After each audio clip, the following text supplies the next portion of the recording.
Echoes of Machiavelli, the journalist who found Tupac. The email arrived at 3 a.m. Ava Ramirez had been awake anyway, scrolling through decades-old forum posts about unsolved mysteries in hip-hop history, when her phone lit up with a notification that made her heart skip. The glow from the screen cast blue shadows across her cramped studio apartment in Los Angeles, illuminating the wall where she had pinned articles about cold cases and industry cover-ups. Empty coffee cups littered her desk. The city outside her window was silent, except for the occasional wail of a siren cutting through the darkness. The subject line was blank. This sender was a scrambled string of characters that looked like it had been generated by a random algorithm. But the message itself was crystal clear. Follow the eagle's shadow, Las Vegas, September 7th. 2 fates, 1 body, 1 jar. She read it 3 times, her pulse quickening with each pass. September 7th. Everyone who knew anything about hip-hop knew that date. September 7th, 1996.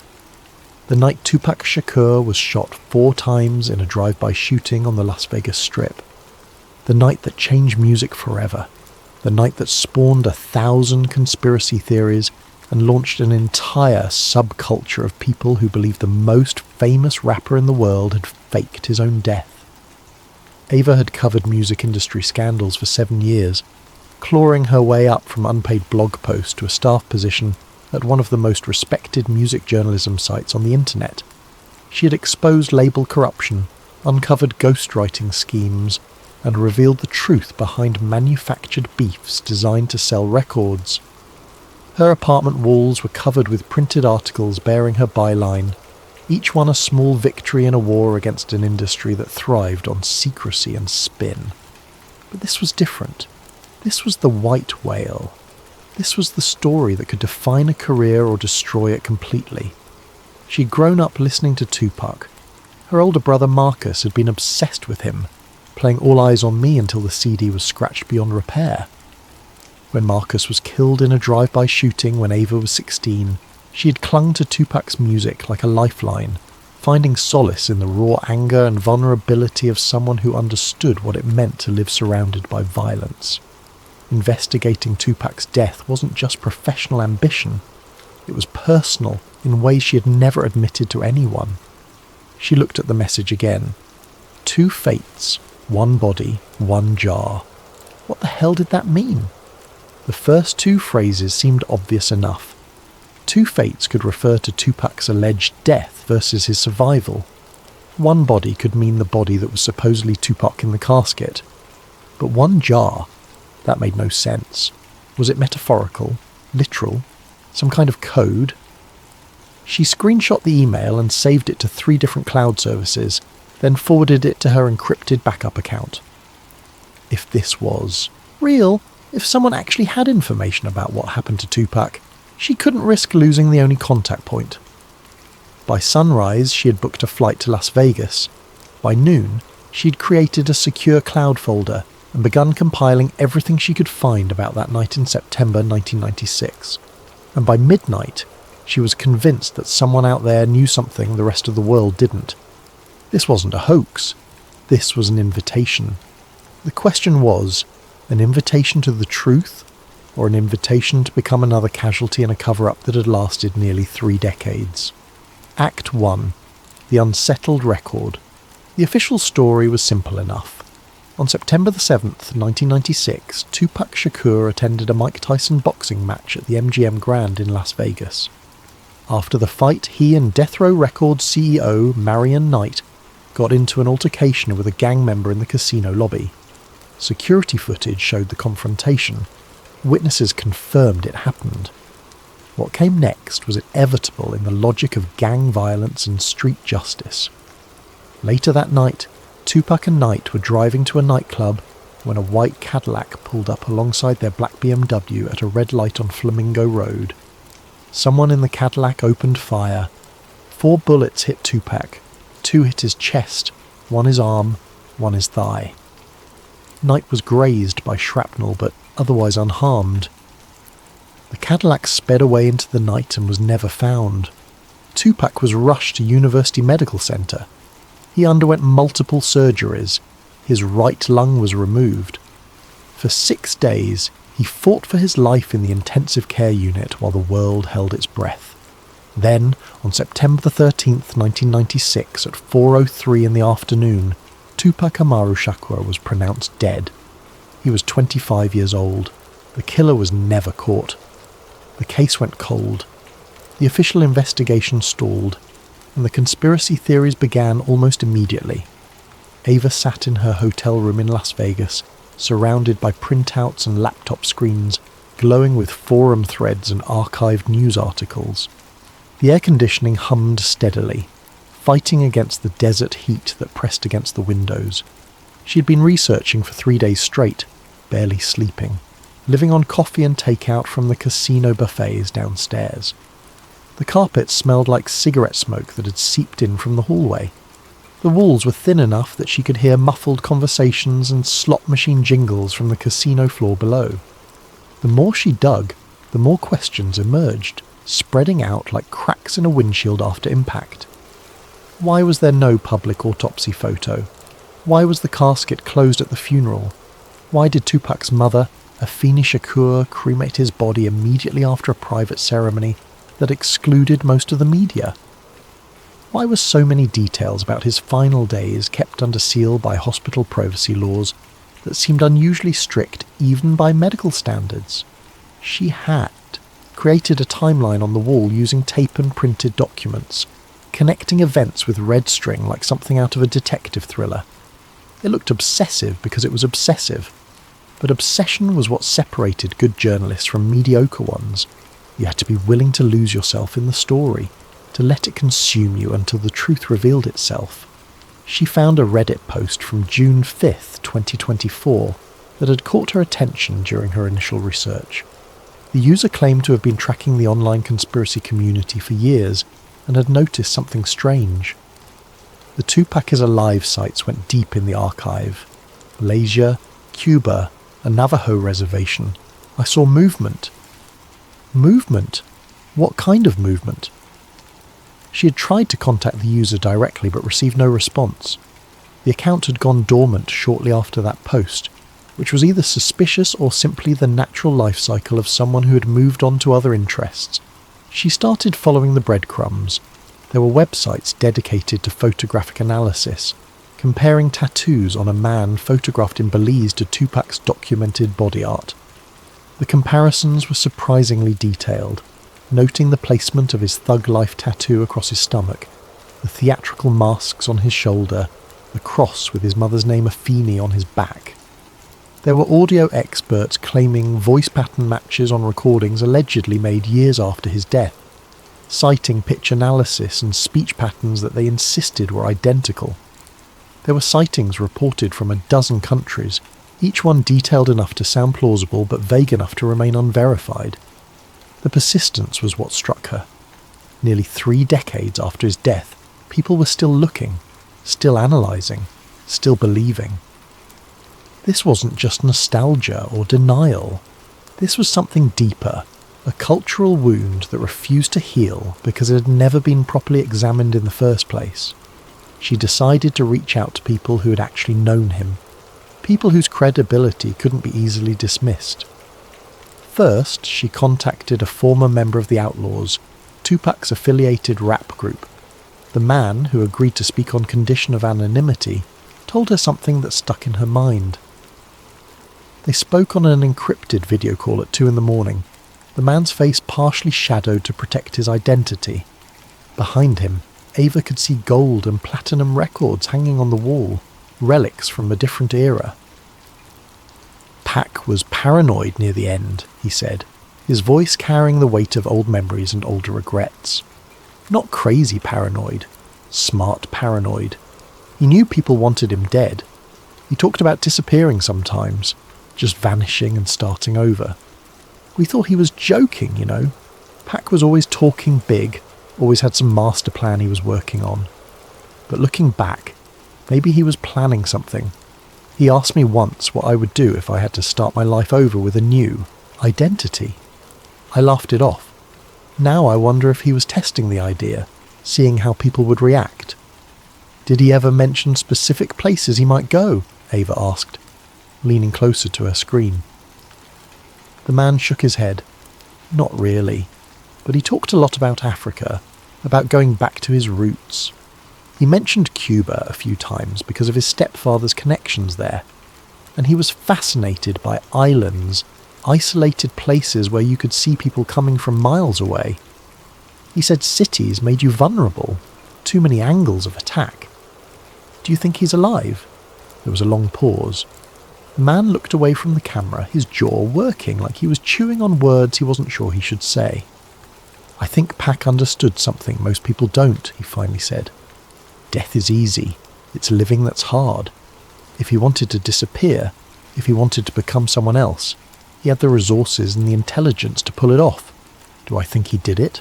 I don't know, but I wouldn't bet against him. Pac always won in the end, even when it looked like he was losing. Next, she interviewed a music historian who specialised in 1990s hip-hop culture. The historian, a professor at UCLA named James Robertson, met her at a coffee shop near campus. He was in his 50s, dressed in a worn leather jacket and a vintage Public Enemy shirt, a man who had lived through the era he now taught about. His office, he had told her, was buried in boxes of vinyl records and archived interviews from the golden age of hip-hop. The Don Killuminati, the 7-day theory, Robertson explained, stirring sugar into his coffee with methodical precision, was released under the alias Machiavelli. That's a reference to Niccolo Machiavelli, the Italian philosopher who wrote about political strategy and deception. One of Machiavelli's ideas was that faking one's death could be a useful tactic for escaping enemies and starting fresh. Tupac read extensively in prison. He knew this. He studied everything from Shakespeare to Sun Tzu, and he chose that exact alias for his posthumous album, which, by the way, was recorded in only 7 days. The symbolism is impossible to ignore. So you think the album title was intentional? Ava asked. That he was leaving a message? Robertson smiled. Tupac didn't do anything by accident. Every tattoo, every album cover, every lyric was carefully constructed to convey meaning. The man was a poet and a revolutionary, but he was also incredibly strategic. If you listen to the Machiavelli album, really listen to it, there are lines that feel like someone saying goodbye, but not the kind of goodbye you say when you're dying, the kind you say when you're leaving. He pulled out his phone and scrolled through his notes. Listen to this. On the track titled Blasphemy, he says something about his enemies thinking they've won, but he'll be back when they least expect it. On another track he talks about watching from the shadows. These could just be tough guy posturing, sure, but they could also be someone telling you exactly what they're about to do, hiding the truth in plain sight where no one will believe it. Ava made notes, her hand cramping from writing so fast. The pieces were interesting, but they weren't proof. They were the kinds of details that fueled speculation but didn't constitute evidence. She needed something harder, something tangible, something that couldn't be dismissed as interpretation or wishful thinking. That's when she found the police memo. Aced 2, a secret going cold. The document was buried in a batch of declassified Las Vegas Metropolitan Police Department records released under a Freedom of Information Act request, filed by a journalist back in 2015. Most of the files were routine incident reports and administrative paperwork, the bureaucratic debris of the police department handling thousands of cases. But one memo stood out. It was dated September 14th, 1996, the day after Tupac's death was announced. The memo was addressed to the department's media relations office and contained instructions for handling press inquiries about the case. One line jumped off the page, highlighted in yellow marker by whoever had previously reviewed these files. No body photographs to be released under any circumstances, no public casket footage authorised. Family has requested complete privacy during viewing and service. Comply immediately. Ava stared at the screen until her eyes burned. The wording was unusual. Police departments typically release some kind of confirmation in high-profile death cases, even if just procedural details. Death certificates, cause of death, basic autopsy findings. but this seemed designed to create a complete blackout of visual evidence. The phrase, "comply immediately," suggested urgency that went beyond normal family privacy requests. She decided to visit University Medical Center herself. The hospital was a sprawling complex in downtown Las Vegas, a fortress of concrete and glass that loomed over the surrounding neighborhood. The late afternoon sun beat down mercilessly as Ava crossed the parking lot, heat radiating up from the asphalt in shimmering waves. Inside, the air conditioning was almost aggressive, cold enough to make her shiver after the blast furnace of the parking lot. The place had that universal hospital smell, antiseptic and floor wax, and something underneath that was probably fear and grief mixed together. Ava walked through the main entrance, trying to look like she belonged there, her press credentials tucked into her bag just in case, a folder full of fake paperwork visible in her arms to make her seem official. She found the records department tucked away on the second floor, down a corridor that seemed designed to discourage casual visitors. The fluorescent lights hummed overhead, one of them flickering intermittently. A security camera watched from the corner, its red light, blinking steadily. The door was marked "Medical Records, Authorized Personnel Only." She knocked and entered before anyone could tell her not to. Inside, a clerk sat behind a desk buried in manila folders and outdated computer equipment. He was in his 40s, balding, with the exhausted expression of someone who spent their days dealing with bureaucratic requests from lawyers and insurance companies. He looked up when she entered, his expression shifting immediately to professional wariness. "Can I help you?" His tone suggested he very much hoped he couldn't.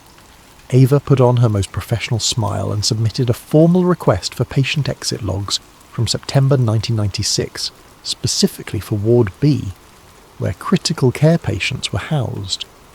She had prepared a story about researching hospital procedures for a medical journalism piece, but she never got to use it. The clerk looked at her request and shook his head almost immediately, not even pretending to check any systems.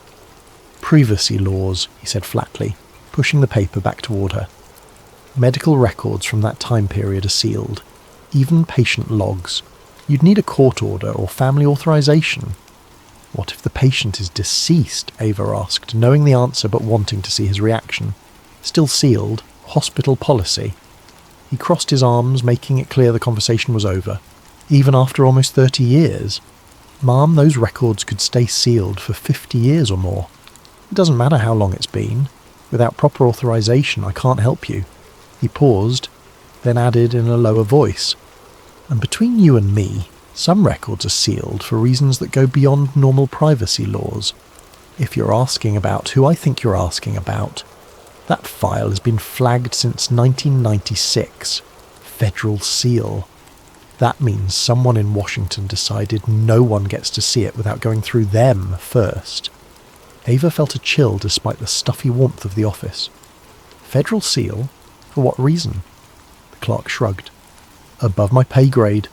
Could be witness protection, could be national security, could be a dozen other things. All I know is that file doesn't exist as far as this department is concerned." She thanked him and left, frustrated but not surprised. She had expected resistance. The question was whether that resistance was standard procedure or something more deliberate. The mention of a federal seal was interesting. What would trigger federal involvement in a gang-related shooting? That evening, back in her hotel room, she began researching the online presence of conspiracy theorists who claimed to have evidence of Tupac's survival.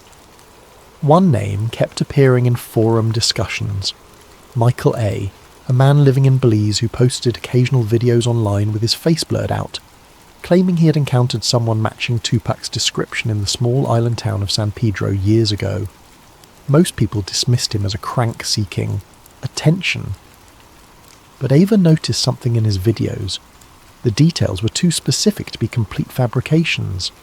He described the tattoos accurately, including ones that weren't widely photographed, like the smaller designs on Tupac's hands and the exact placement of every element. He knew about Tupac's mannerisms, the way he tilted his head when he listened, the specific cadence of his speech, the habit of touching his chin when he was thinking. Either this man had done extensive research that went beyond what any normal fan would attempt, or he had actually met someone who knew these details intimately. Ava made a decision. She booked a flight to Belize, leaving the next morning. She arrived in early July, stepping off the plane into air so thick with humidity it felt like breathing through a wet towel. The small airport in Belize City was a chaos of tourists, locals, taxi drivers shouting destinations, and the overwhelming smell of tropical vegetation and saltwater. She had created a cover story. She was a travel writer doing a piece on Central American island culture. She didn't want to attract attention by announcing she was investigating Tupac sightings. The ride to San Pedro took her on a small ferry that bounced across turquoise water so clear she could see fish swimming beneath the hull. The town itself was a collection of pastel-coloured buildings on stilts, sandy streets where golf carts outnumbered cars, and an atmosphere of deliberate disconnection from the rest of the world. This was the kind of place people came when they wanted to disappear. She spent 3 days making casual inquiries at local bars and restaurants, nursing beers and striking up conversations with bartenders and shopkeepers. Most people were friendly, but unhelpful, offering the practiced vagueness of islanders who had learned not to ask questions about the tourists and expats who drifted through. A few locals seemed uncomfortable when she mentioned seeing an American man with tattoos who had been in the area years ago. One bartender told her, "People come here to disappear. We don't ask questions. Bad for business." But on her third day, she met an older woman named Rosa, who ran a small guest house on Caye Caulker, a nearby island even more remote than San Pedro. Rosa was in her 60s, weathered by sun and salt, with eyes that had seen enough of life to be cautious but curious. They sat on Rosa's porch overlooking the water, drinking strong coffee, while pelicans dove for fish in the shallows. When Ava mentioned she was researching American expats who had settled in Belize in the late 1990s, Rosa's eyes lit up with recognition. "I remember one man," Rosa said carefully, as if testing each word before releasing it. "This was a long time ago, maybe 20 years or more. He stayed here for a few weeks, never gave his real name, just called himself T, paid cash always, very particular about that. Kept to himself mostly, but he was polite, good tipper, but you could see he was watching everything, you know, like a man who expects trouble." "What did he look like?" Ava asked, trying to keep her voice casual while her heart hammered against her ribs. Rosa leaned back in her chair, eyes distant with memory. Tall, strong-built, dark skin, and tattooed. Oh my God, tattooed everywhere. His arms, his chest. I saw them when he was swimming. He went swimming at night usually, when the beach was empty, and his face, I knew I had seen it before, on TV maybe, or magazine, but I couldn't place it. My daughter, she was maybe 15 then, she said to me one day, "Mama, that man looks like that rapper, the one who got shot." And I told her, "No, Mia, that man is dead." But after she said it, I couldn't stop thinking about it. "What happened to him?" Ava asked, leaning forward. Rosa shrugged, her expression darkening slightly. "He left one morning, early, before sunrise. I saw him go because I was up making breakfast. A boat came for him, not the regular ferry. Private boat, expensive looking. 3 men on it, all business. They didn't come to shore. He waded out to them with his bag held over his head. Then they were gone, heading south along the coast. I never saw him again." "Do you remember anything else? Anything he said, or anything unusual about his stay?" Rosa thought for a moment, then nodded slowly. "One thing, he had a jar with him. Glass jar, like for preserving food, but sealed with wax. He kept it wrapped in a towel in his room. I saw it once when I was cleaning. Inside the jar was something dark, like ashes or dirt. I asked him about it, and he said it was sacred. From home, that's all he would say. One jar." Ava felt electricity course through her. The cryptic message from the anonymous email suddenly made more sense. One jar wasn't metaphorical, it was literal. But what was in it? And why was it important enough to mention alongside the other clues? Back in her hotel room that night, she reviewed documents she had obtained through less official channels. A source in Las Vegas, a former emergency services dispatcher who had helped her for a previous story about EMT protocols, had sent her copies of ambulance run logs from September 7th, 1996. Most of the entries were routine: heart attacks, car accidents, drug overdoses. Each one had a patient number, a timestamp, a basic description of injuries, and a destination. But one entry stood out like a sore thumb. Patient 1724, transferred, VIP code 3, no name recorded, personal effects, one sealed glass container, contents unknown, VIP code 3. Ava researched what that meant and found that it was a designation used for high-profile patients requiring maximum security and privacy. Celebrities, politicians, witnesses in federal cases, the kind of people whose presence in a hospital could create chaos if it became public knowledge. But why no name? Every other entry in the log, even other VIP cases, had at least initials or a case number that could be cross-referenced with hospital admission records. This one was blank, and the personal effects line, one sealed glass container, just like Rosa had described, just like the anonymous email had hinted at. What was in that jar? And why had it travelled with Tupac from Las Vegas to Belize? She compared the timestamp. The ambulance run for patient 1724 occurred at 11:17 at night on September 7th. That matched the time frame of Tupac's shooting. But the transfer notation was what caught her attention. Transferred where? And why would that detail be omitted from an official record? Ava sat at her laptop deep into the night, the sound of waves crashing on the shore mixing with the whir of her computer fan. She was getting close to something. She could feel it the way you could feel a storm coming before the first drops of rain fell. The pattern was there. The evidence was mounting. But she still didn't have the whole picture. She needed to understand who had the means and motive to help Tupac disappear. She needed to follow the money. She needed to find out what was in that jar. Act 3. The grounds for fake death. Ava returned to Las Vegas with more questions than answers, but at least now they were the right questions. She needed to understand the context better, to map the ecosystem of power and money and violence that surrounded Tupac in the weeks before his death. Who had the means and motive to help him fake his death? Who stood to gain, and who stood to lose? She started with Marion Suge Knight. Knight was the CEO of Death Row Records, the label that had made Tupac a superstar and generated hundreds of millions of dollars in revenue. He was also a former college football player with alleged ties to the Bloods gang, and a reputation for intimidation and violence that was legendary even by music industry standards. Stories about him were everywhere, dangling Vanilla Ice off a balcony to secure publishing rights, assaulting people at industry events, running Death Row like a criminal enterprise with platinum plaques on the walls. He had been in the car with Tupac when the shooting happened, sitting in the driver's seat of the black BMW that had rolled to a stop after the white Cadillac pulled alongside them at the red light. He had walked away with barely a scratch while Tupac had taken 4 bullets. That fact alone had made Knight a suspect in some conspiracy theories, people claiming he had orchestrated the hit over contract disputes and money. But Ava found that theory didn't quite fit when she really dug into the financials.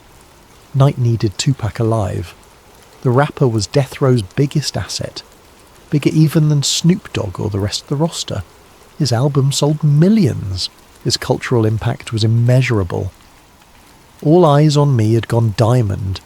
The Machiavelli album was tracking to go multi-platinum, even though it released after his death. Killing. Tupac made no financial sense when the man was actively generating tens of millions of dollars in revenue. But helping him disappear? That was a different calculation entirely. Ava spent a week in Los Angeles, digging into Death Row's financial records from that period. She pieced together information from court documents, bankruptcy filings that came years later when the label finally imploded, and interviews with former employees who were willing to talk now that Knight was serving time in prison for an unrelated manslaughter charge. The picture that emerged was troubling. Death Row Records in 1996 was a powder keg wrapped in platinum records. The label was bringing in massive revenue, but it was also bleeding money through mismanagement, legal fees, and what one accountant called off-book expenses that were almost certainly money laundering for gang operations. Federal investigators were circling, looking into racketeering and organised crime connections. The FBI had opened files on multiple death row executives.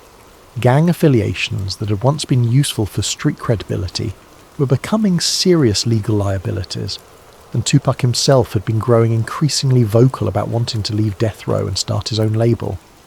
He had signed with death row while in prison, desperate for the $1 million bail Knight had posted. But now that he was out, now that he had fulfilled his contract obligations, he was looking for an exit. The problem was that Knight didn't let people leave. Not alive anyway.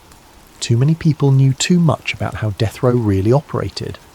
What if the shooting had been real, but the death had been staged? What if Knight had seen an opportunity to get Tupac out of the line of fire, while also protecting the label's most valuable brand, and keeping federal investigators from getting their hands on a cooperating witness?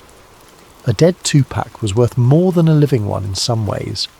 No more legal troubles, no more unpredictable behaviour, no more risk of him testifying about death row's operations or jumping to a competitor. Just a legacy that could be monetised forever without any of the complications of dealing with the actual human being. Ava found something else interesting when she interviewed a forensics expert who specialised in death certificates and autopsy reports. The expert, a retired county coroner named Patricia Williams, who had handled thousands of cases during her career, agreed to review what little public information existed about Tupac's autopsy. They met at Williams' home in San Diego, a modest house filled with medical textbooks and forensic journals. Williams was in her 70s, sharp-eyed and sceptical by nature, someone who had spent a career dealing with families who didn't want to accept how their loved ones had died. "The thing about the Tupac case that always bothered me," Williams said, spreading out copies of the limited autopsy findings on her dining room table, "is that for such a high-profile death, there's remarkably little documentation available. Usually celebrity deaths get exhaustive examination because everyone wants to avoid even a hint of impropriety. But here, the full autopsy report was sealed, with only the most basic details released. That's unusual." "Could there be legitimate reasons for sealing it?" Ava asked. Williams nodded. "Sure. Family privacy, ongoing investigation, all the usual reasons. But it's been almost 30 years. Most sealed documents get released eventually, even if it takes decades. This one hasn't budged.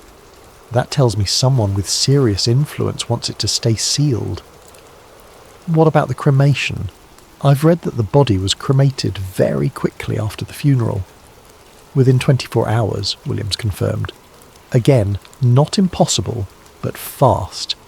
Cremation destroys all physical evidence. Once you burn a body, you can't go back and retest for toxicology, can't examine wound patterns, can't verify identity through DNA. It's final in a way that burial isn't. So if someone wanted to fake a death, cremation would be the way to do it?" Williams leaned back in her chair, considering her words carefully. "I'm not saying that's what happened, but if I were writing a manual on how to fake a celebrity death, yes, I would include immediate cremation on the checklist, along with a closed casket funeral, limited autopsy release and quick disposal of any physical evidence that could be independently verified later." Ava made detailed notes. The pattern kept repeating. Every procedural decision made in the days after Tupac's shooting had the effect of making verification impossible. Maybe that was coincidence, or maybe it was design.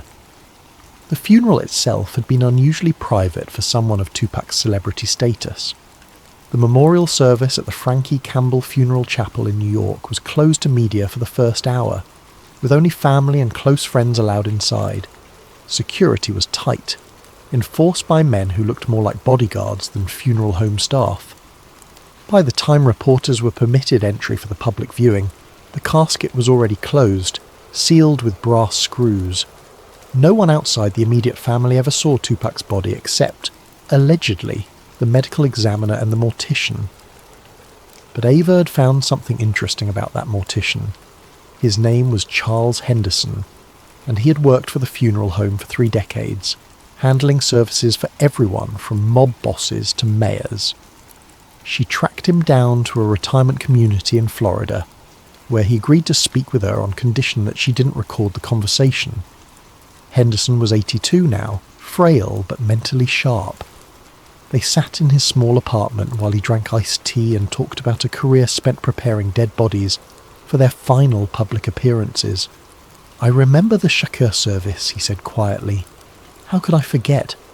It was chaos, security everywhere, family members crying, fans outside the building screaming.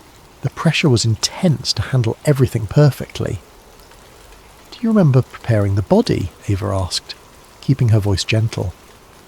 Henderson was quiet for a long time. When he finally spoke, his voice was barely above a whisper. "I signed confidentiality agreements, multiple agreements, more paperwork than I'd ever seen for a funeral service. They told me if I ever spoke about what I saw, I could be sued for everything I owned." "It's been 30 years, Ava said. "Whatever you signed probably has limitations." "Maybe." He looked out the window at the Florida sunshine, his expression distant. "All I'll say is this. In my career, I prepared thousands of bodies. I knew what gunshot wounds looked like. I knew what a body looked like after 6 days in intensive care, after multiple surgeries, after fighting for life and losing. And what I prepared for that service didn't match what the medical records described. That's all I can say. Draw your own conclusions." Ava's hands trembled as she wrote down his words. It wasn't a confession, but it was close enough to confirm what she had begun to suspect. The body in that casket hadn't been Tupac. But if that was true, where was the real Tupac? And what did the jar have to do with anything? She found a possible answer in the culture of hip-hop itself. After extensive research and consultation with cultural anthropologists, she discovered that carrying ash or earth from your homeland was a practice in some African and Caribbean cultures, a way of maintaining connection to your roots even when far from home. Tupac's mother, Afeni, had been a Black Panther with strong ties to revolutionary movements and African spiritual practices. She had raised her son with a deep awareness of African heritage and the importance of maintaining cultural identity even in diaspora. What if the jar contained ash from somewhere significant to Tupac? What if it was part of a ritual, a symbolic carrying of his identity to his new life?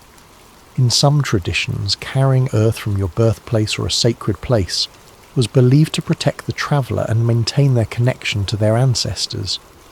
The anonymous emailer had mentioned it specifically, one jar. As if the jar itself was proof, evidence of the plan, a tangible object that connected the shooting in Las Vegas to the man in Belize to whatever life Tupac might be living now. If Tupac had truly planned to fake his death and start a new life, bringing that jar would make sense. It would be a way of carrying his true self into exile, a spiritual anchor in a life built on lies and false identities. Ava needed to find that jar. But first, she needed to understand the full scope of the escape plan. She continued tracking shipping records. After another week of tedious research, multiple Freedom of Information requests, and help from her source inside the port of Los Angeles, she found what she was looking for. In late September 1996, several large crates labelled Equipment Audiovisual Promo were shipped from Los Angeles to Panama City, Florida.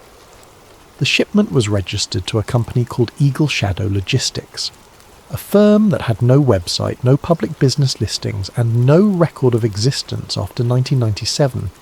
Eagle Shadow. The same phrase from the anonymous email that had started this investigation 3 months ago. The crates themselves were large enough to hold studio equipment, which made the shipment seem routine at first glance. Death Row regularly shipped recording equipment to various locations for promotional events and studio sessions. But Ava noticed something odd about the timing.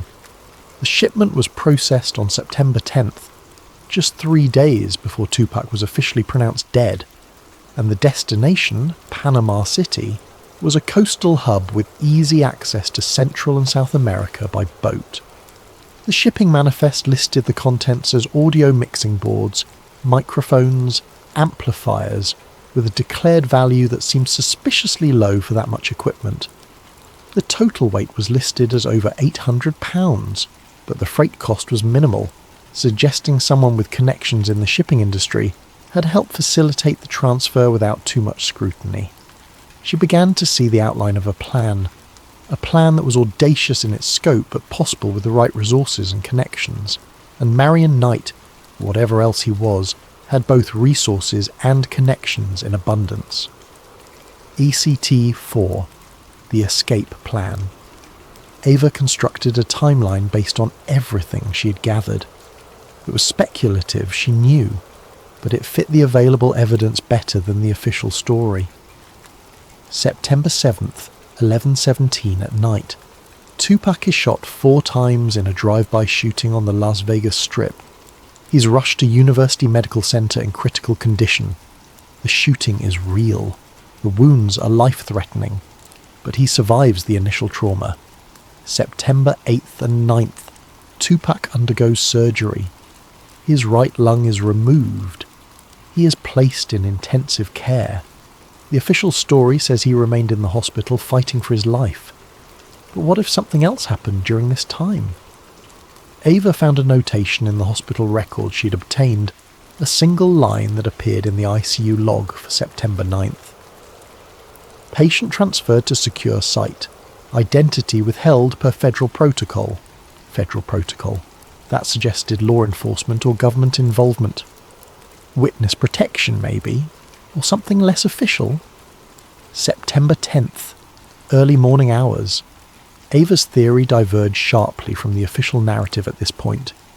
She believed that Tupac was transferred out of University Medical Center under heavy security in the middle of the night. In his place, a body was prepared for eventual public display, a body similar enough in age and race to pass a cursory examination, but one that would never be subjected to close scrutiny because it would be cremated within days.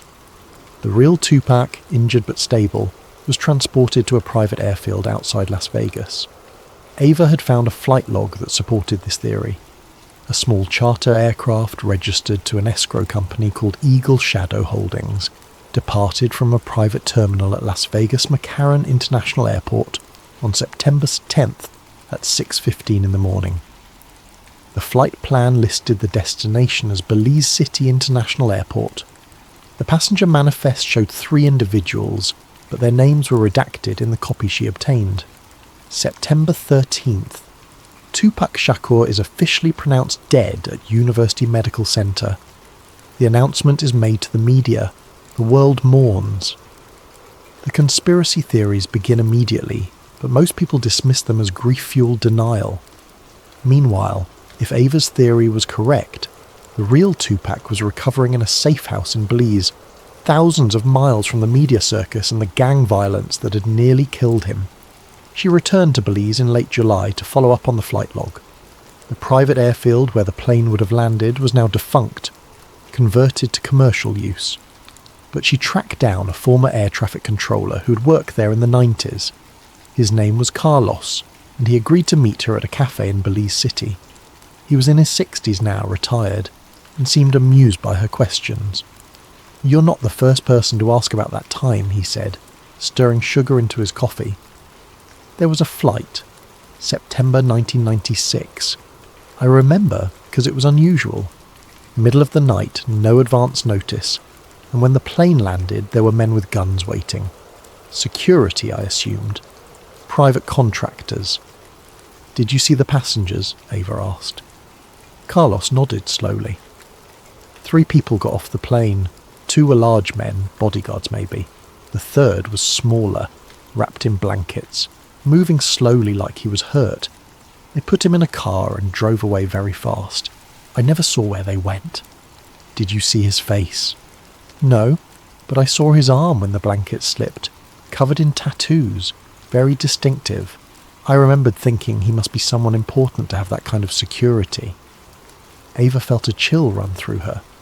It wasn't definitive proof, but it was another piece that fit the puzzle. She also discovered something else during her research.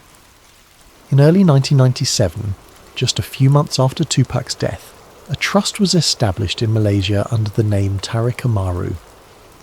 The trust documents, which she obtained through a contact in international finance, listed Tupac Amaru Shakur Trust as the beneficiary entity.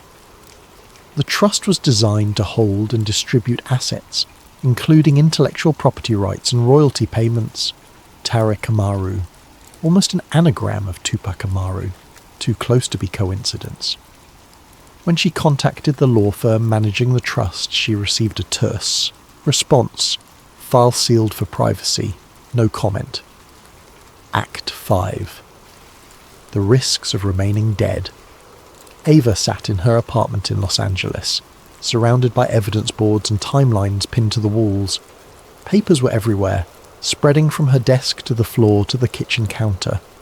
Coffee cups formed rings on documents. Post-it notes covered every surface with questions, connections, and lists to follow. She had been investigating for 3 months now, and the weight of what she had uncovered was becoming overwhelming. She wasn't just chasing a conspiracy theory anymore. She was reconstructing what might be one of the most elaborate deceptions in modern celebrity history. But she kept asking herself the same question. Why? Why would Tupac choose to remain dead if he had survived? The answer, she realised, came down to survival and legacy. The threats against Tupac in 1996 were very real and came from every direction. The East Coast versus West Coast hip-hop rivalry had escalated from lyrical battles into actual violence, with shots fired at industry events and real blood spilled on city streets. The notorious Big, Tupac's childhood friend turned bitter rival, would be murdered just 6 months after Tupac's death in a still unsolved shooting eerily similar to the one that had nearly killed Tupac. That murder would remain unsolved too, suggesting the same forces that wanted Tupac dead had succeeded with his former friend. Gang affiliations that had once been just street credibility had become serious liabilities. Tupac's association with the Bloods through Death Row Records put him in the crosshairs of their rivals. His outspoken nature, his refusal to back down from confrontation, his tendency to turn every slight into a public feud, had made him enemies in the music industry, in law enforcement, and on the streets. He had been shot multiple times before the Las Vegas incident. He had been arrested repeatedly. He had served time in prison. The walls were closing in from every side. Staying dead meant staying safe. It meant his enemies would stop looking for him. It meant he could live out his life without constantly watching over his shoulder, without worrying that every corner he turned might be his last, without wondering if the next car that pulled up beside him would be the one that finished what the white Cadillac had started. There was also the matter of his commercial legacy. Tupac alive and aging would have been just another rapper trying to stay relevant in a changing industry, competing with younger artists, watching his influence fade as new styles and sounds took over. He would have had to deal with the mundane realities of a music career, contract negotiations, marketing decisions, the slow decline that came for every artist eventually. But Tupac, dead at 25, became immortal. His albums continued to sell millions of copies. Unreleased material was packaged and released for years after his death, generating revenue that would have made him one of the wealthiest figures in hip-hop if he had lived to collect it. His image appeared on t-shirts, posters, murals. His lyrics were quoted in college courses. He became more than a rapper. He became an icon, a martyr, a symbol of everything the culture represented. The question was, did he collect it? Ava found evidence suggesting that someone was managing Tupac's estate in ways that didn't quite make sense if he was actually dead. The Tariq Amaru Trust in Malaysia was just the beginning. She discovered real estate purchases in New Mexico under shell companies with names that referenced Tupac's aliases and lyrics. She found bank transfers moving money through accounts in Cuba, a country where Americans were restricted from doing business, but where Tupac's mother, Afeni, had known political connections through her work with political refugees and revolutionary movements. One purchase in particular caught her attention, a property in rural New Mexico near a Navajo reservation, acquired in 1998 by a company called Machiavelli Holdings. The property was remote, off-grid, and completely private. Satellite imagery showed a compound with multiple buildings, solar panels, and enough land to be completely self-sufficient. Public records showed it was still owned by the same company, with property taxes paid regularly every year. Someone was maintaining that property. Someone was living there, or at least keeping it operational. Who was paying those taxes? Who owned Machiavelli Holdings? The corporate filings led to another shell company registered in Delaware, which led to another registered in the Cayman Islands, which led to another in Panama, creating a web of legal entities designed to obscure the ultimate owner. It was the kind of corporate structure used by people who had something serious to hide. Ava spent 2 weeks trying to unravel the ownership chain. She paid for specialised database searches. She contacted corporate attorneys who specialised in international business law. She followed money trails through offshore accounts and dummy corporations, and at the end of it all she found that the trail led back to a single point of origin, a trust established in 1997, just months after Tupac's death, with instructions that the beneficial owner's identity would remain sealed until the year 2045, nearly 50 years after the trust's creation. Who sets up a trust that locks identity information for 50 years unless they have something massive to hide? She also discovered something interesting about Tupac's posthumous releases. Between 1996 and 2006, 7 full albums of Tupac's music were released. Some were compilations of old material, remixes, and alternate versions of songs that had appeared on earlier albums. But others contained songs that had never been heard before. Tracks that nobody in the industry could account for based on known recording sessions. The official explanation was that Tupac had been incredibly prolific during his short career, recording hundreds of tracks that were being released gradually after his death, as his estate and label worked through the archive.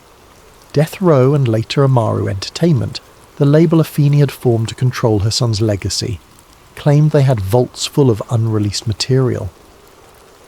But some audio engineers who analysed the posthumous tracks told a different story.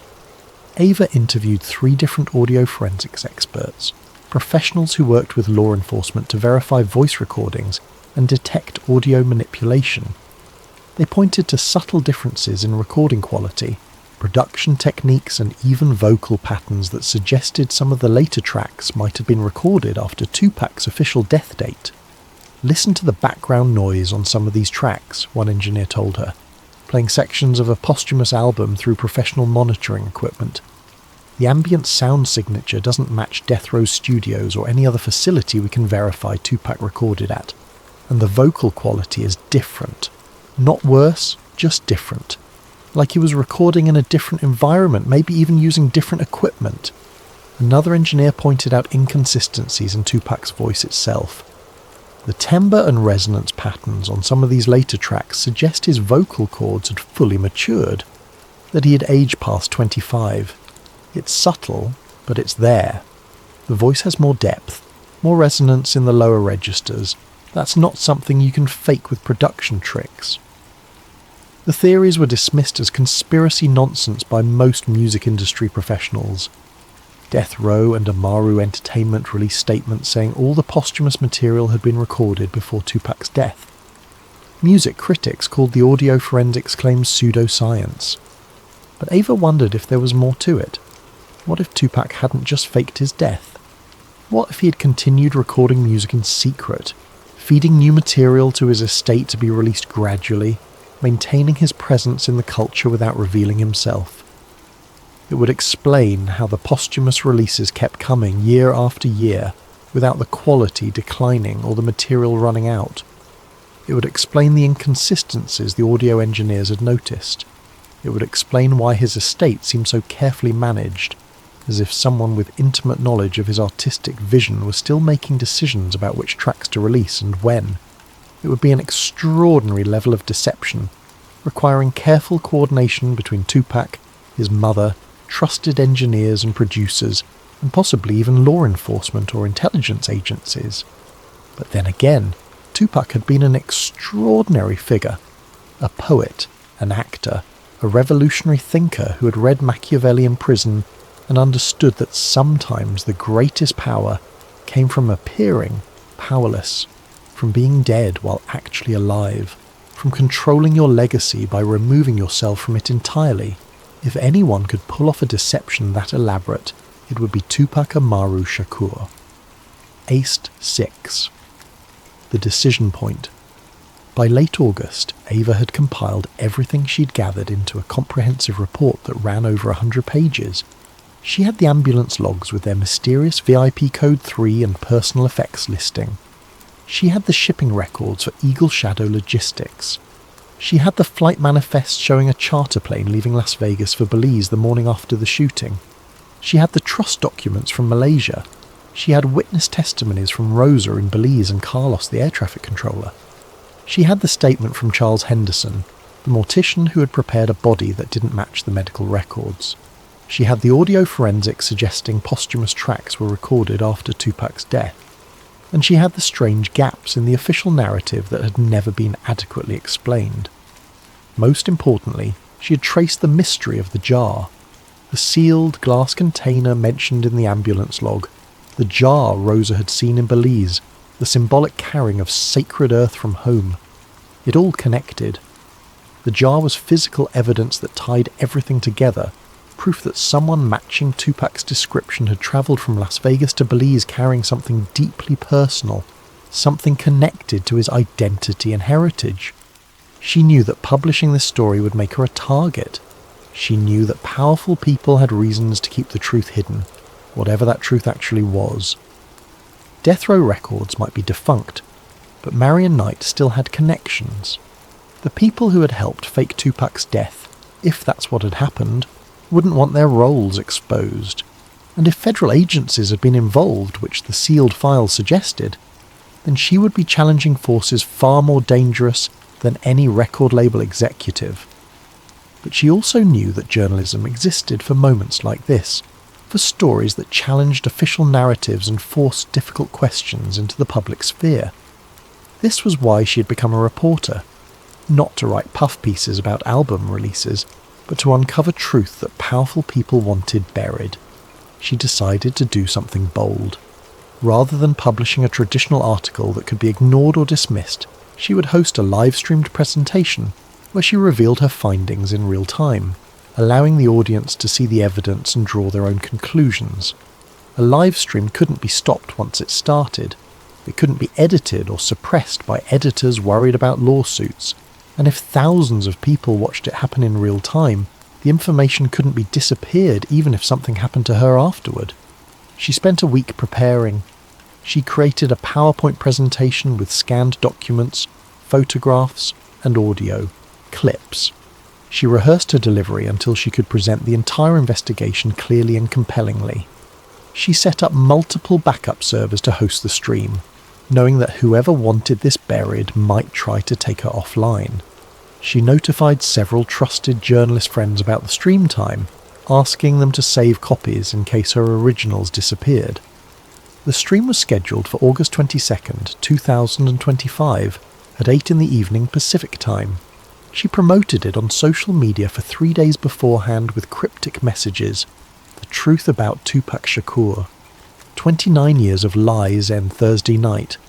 What really happened in Las Vegas? The anticipation built. Hip-hop forums exploded with speculation. Music news sites picked up the story. By the day of the stream, she had over 50,000 people registered to watch. The stream went live at 8 sharp.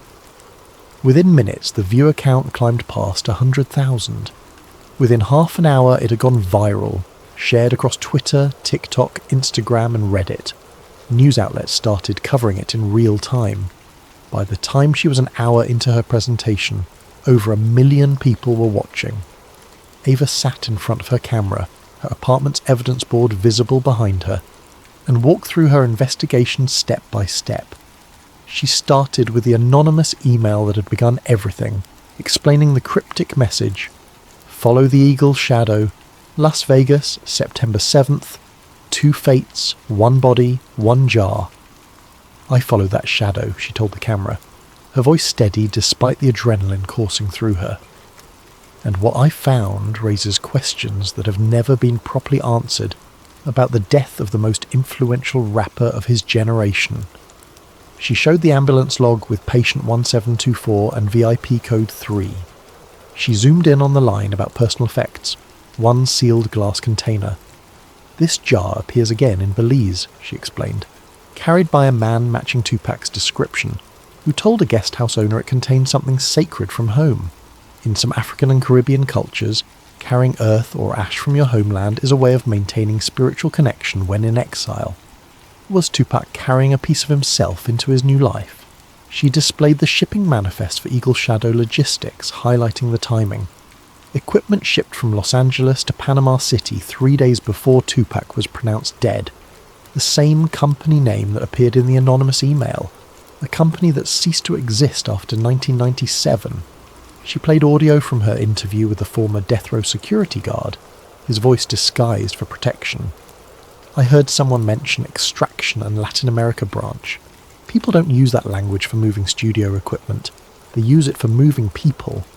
She showed photographs of the property in New Mexico, obtained through public records requests and satellite imagery. A compound owned by Machiavelli Holdings, maintained for over 25 years, purchased through a web of shell companies designed to hide the true owner. Who's living there? Who's been paying the property taxes for a quarter century? She explained the web of trusts and offshore accounts, the money flowing through Cuba and Malaysia, the corporate structures designed for maximum secrecy. This isn't how you manage the estate of a dead celebrity. This is how you hide a living person's financial activity. She played the audio forensics analysis, letting viewers hear the subtle differences in vocal resonance on posthumous tracks. 3 independent audio engineers have told me these tracks show signs of being recorded years after Tupac's official death date. The music industry dismissed their findings, but science doesn't lie. She discussed the Belize sightings in detail, showing photographs Rosa had taken of the beach, where the tattooed man had swum at night. The testimony from Carlos about the mysterious flight and the injured passenger with distinctive tattoos. Multiple witnesses, decades apart, telling consistent stories about a man who looked like Tupac, had his tattoos, his mannerisms, his voice. Then she dropped the biggest bombshell, her interview with Charles Henderson, the mortician. She didn't show his face or use his name, but she quoted him directly. In his career, preparing thousands of bodies, he knew what gunshot wounds looked like, and what he prepared for Tupac's funeral didn't match the medical records. That's not speculation. That's the professional assessment of someone who handled the body. She paused, letting that sink in for her massive audience. "I am not saying definitively that Tupac Shakur is alive," she told the camera, looking directly into the lens. "What I'm saying is that there are too many unanswered questions, too many inconsistencies, too many pieces of evidence that don't fit the official story. Whether Tupac survived or not, something happened that night, and in the days that followed that we have not been told about. Someone went to great lengths to make verification impossible.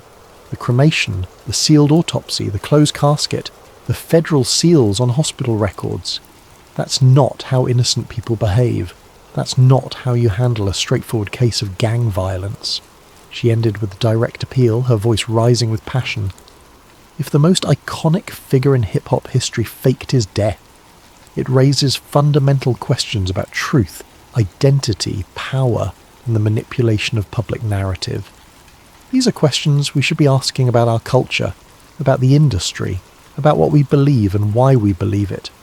How many other stories have we accepted without examination? How many other legends are built on lies? And if Tupac Shakur did survive, if he's out there somewhere living under a different name, Does he deserve the peace he's found? Or does the public have a right to know the truth? The stream ended after 2 hours and 15 minutes. The chat had been scrolling too fast to read, thousands of messages per second. The viewer count had peaked at over 2 million people watching simultaneously. The response was immediate and overwhelming. Social media exploded with debate. Hashtags trended worldwide. Tupac lives, Machiavelli returns, Ava Ramirez.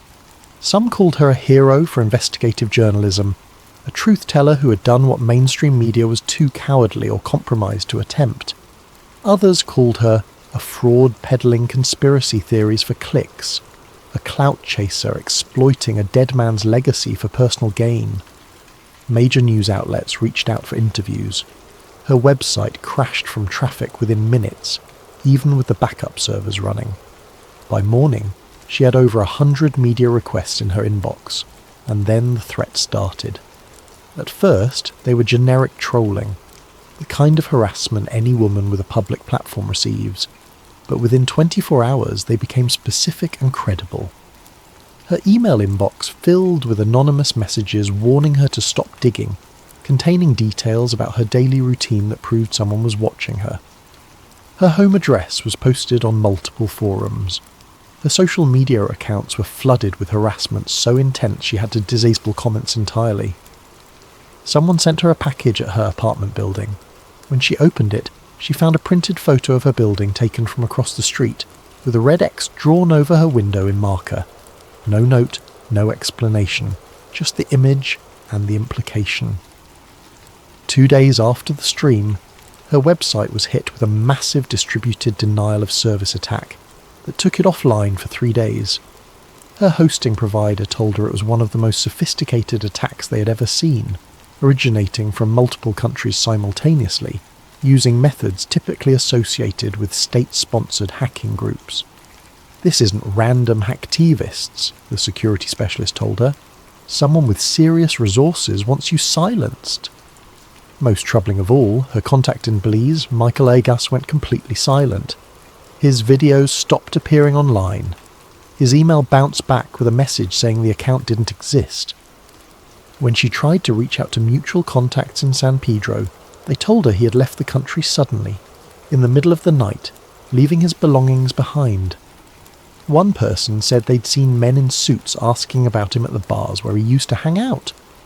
Another said they heard a boat had picked him up from the beach and headed south toward Guatemala. Rosa, the guest house owner who had told her about the tattooed man with the jar, stopped returning her calls. When Ava finally reached her daughter, she was told, "My mother says she doesn't want to talk anymore. She says the past should stay in the past. Please don't contact us again." Carlos, the air traffic controller in Belize City, sent her a single text message. "They know I talked to you. I'm sorry. I can't help anymore. Delete my number." One by one, her sources were disappearing or being silenced. Ava realised she'd kicked a hornet's nest. Someone was very interested in making sure her investigation didn't go any further. The question was, who? And how far would they go to protect a secret that was almost 30 years old? She didn't sleep for 3 days after the stream, jumping at every sound in her apartment building, checking the locks on her door obsessively, keeping a baseball bat by her bed. She knew she should be scared. She was scared. But she also felt alive in a way she hadn't in years. She had done something that mattered. She had asked questions that needed asking, and whatever happened next, at least she had told the truth as best she could determine it. Or at least she had raised enough doubt about the official story that people would never look at Tupac's death the same way again. Epilogue. It was late September now, almost exactly 29 years since Tupac had been shot on the Las Vegas Strip. Ava sat in a hotel room in Miami, far from her apartment in Los Angeles, which no longer felt safe. The room was generic, the kind of anonymous space that existed in every city. Beige walls, generic art prints, the smell of industrial cleaning products trying to mask decades of previous occupants. She had checked in under a fake name, paid cash, and told no one where she was going. She had backed up all her files to secure cloud storage, encrypted everything twice, and shared copies with 3 trusted journalists she had worked with over the years, people who would publish the material if anything happened to her. She had written detailed instructions about where all her sources were, how to verify the evidence, who to contact if she went silent. It was the kind of preparation you made when you knew you had become a target. The threats hadn't stopped. If anything, they had intensified. But she was still alive, still working, still digging. That had to count for something. She opened her laptop and scrolled through Reddit threads, watching the conspiracy community react to her revelations. The discussions had exploded across multiple forums and platforms. The documentary subreddit had a mega thread with over 15,000 comments analysing every piece of evidence she had presented. Hip-hop forums were debating whether the audio forensics proved anything, or were just wishful thinking dressed up as science. True crime communities were cross-referencing her findings with other cold cases, looking for patterns. People were sharing their own theories, their own sightings, their own pieces of evidence that they claimed supported her investigation. Some of it was ridiculous, the kind of obviously fabricated stories that conspiracy theories attracted. But some of it was intriguing. Detailed accounts from people who claimed to have seen someone matching Tupac's, description in various locations over the years. All of it showed how deeply Tupac's death, or alleged death, had impacted the culture. One thread caught her attention. It was titled Pac in Cuba, Pac in Malaysia, Pac in New Mexico, Mapping the Sightings. Users had created an interactive map showing every reported Tupac sighting since 1996, colour-coded by credibility and cross-referenced with the evidence Ava had presented in her stream.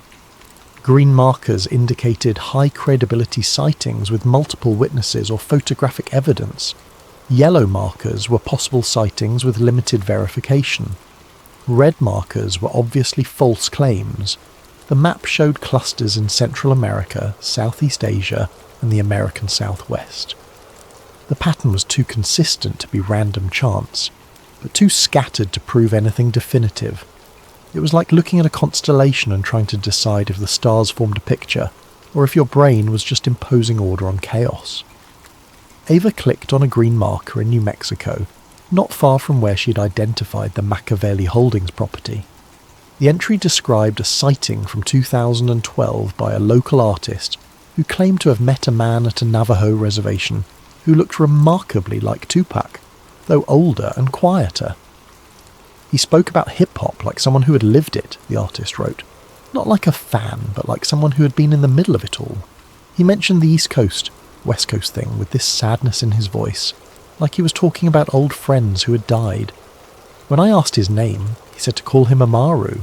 I didn't think anything of it until later. Amaru, Tupac's middle name, the name used for the Malaysian Trust. A breadcrumb or a coincidence? She switched to a different tab, reading through emails from people who had watched her stream. Most were supportive, thanking her for her courage and her journalism. Some were from people claiming to have additional evidence, though most of those led nowhere when she followed up.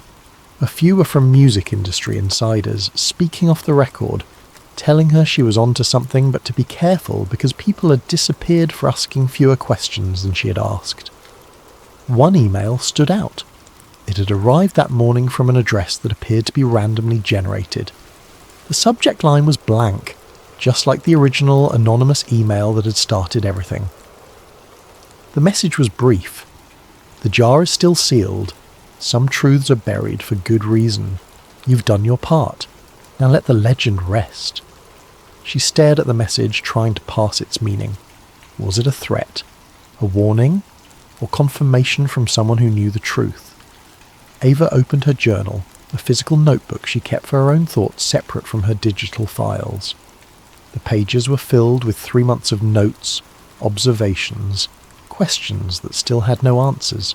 She turned to a blank page and began to write, her hand moving across the paper in the dim light of the hotel room. 3 months ago, I received an anonymous email that changed everything.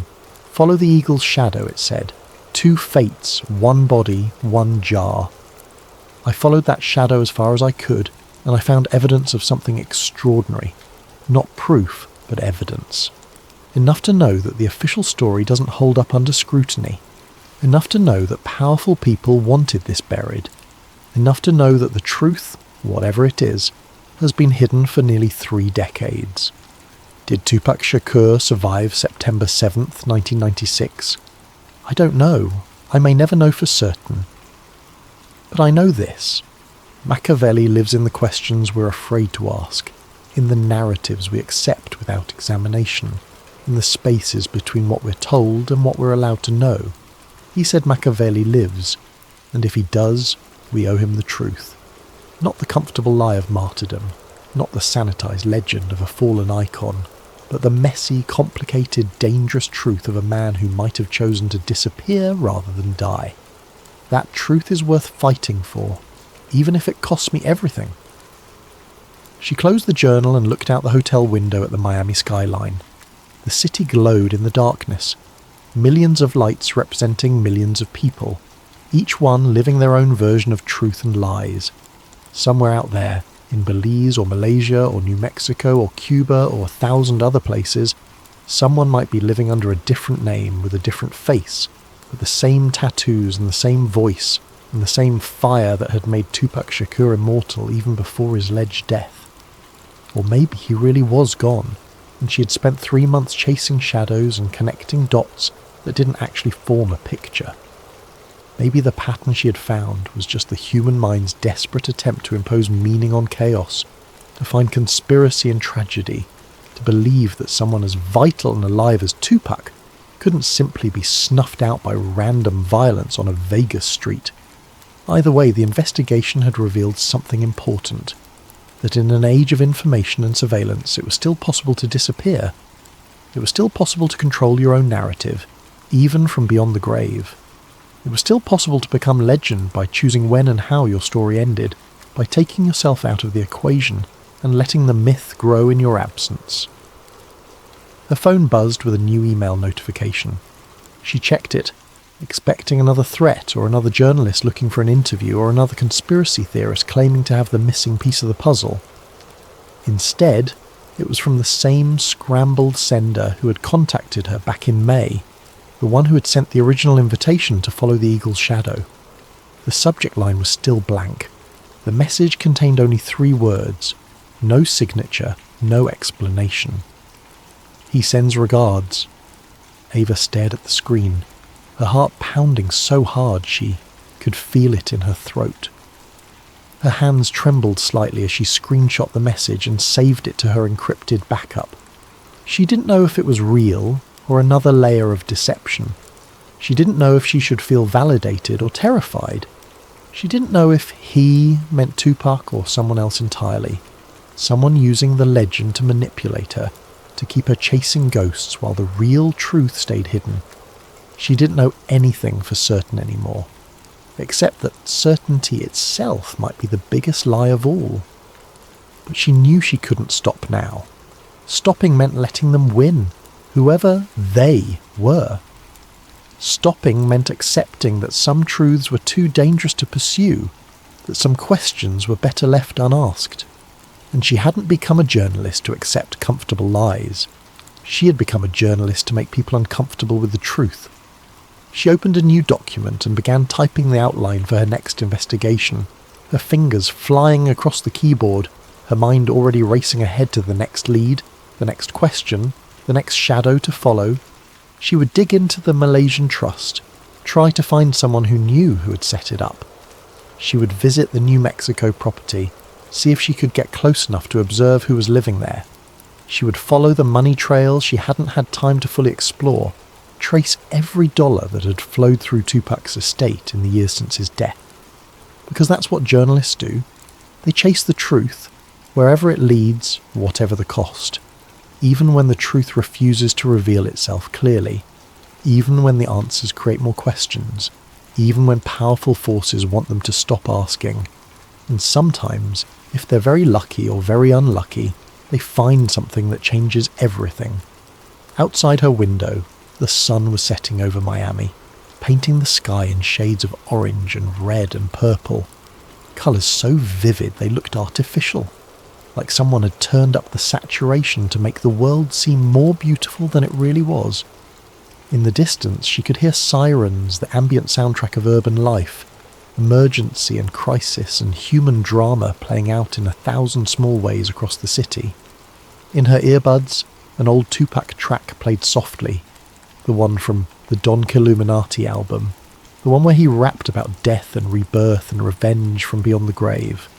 The lyrics seemed to take on new meaning now, as if he had been telling everyone exactly what he planned to do, and no one had believed him because the truth was too outrageous to accept. He had studied Machiavelli in prison. He had learned that the greatest trick was making your enemies think they had won. And maybe, just maybe, he had pulled off the greatest trick of all. Machiavelli lives, he had said, and maybe, just maybe, he was right. Not as the 25-year-old rapper frozen in time by bullets and legend, but as something else, something transformed, something that had chosen to become myth rather than remain mortal. The track ended, and another began, his voice filling her ears with words about thug life and enemies, and surviving against impossible odds. She let it play, let the poetry wash over her, and wondered if somewhere in those lyrics was another clue, another breadcrumb on a trail that might lead nowhere or might lead everywhere. She would keep looking, keep asking, keep digging, even if it took another 3 months or 3 years or 3 decades, because the story wasn't over. It might never be over. And that was okay. Some stories weren't meant to have endings. They were meant to keep unfolding, generation after generation, truth mixing with legend until no one could tell where one ended and the other began. That was Tupac's real legacy, she realised. Not the music or the movies or the revolutionary politics, though all of those mattered. His real legacy was teaching an entire culture to question the official story, to look for the truth beneath the surface, to never accept simple answers to complicated questions. He had made skepticism hip, and in doing so, he had created the conditions for his own possible resurrection, because a culture trained to question everything would never stop questioning whether he was really gone. Fade to black. Archival footage plays, showing the flashing lights of an ambulance reflecting off wet pavement on a desert road late at night, September the 7th, 1996. The beginning of a mystery that might never be solved.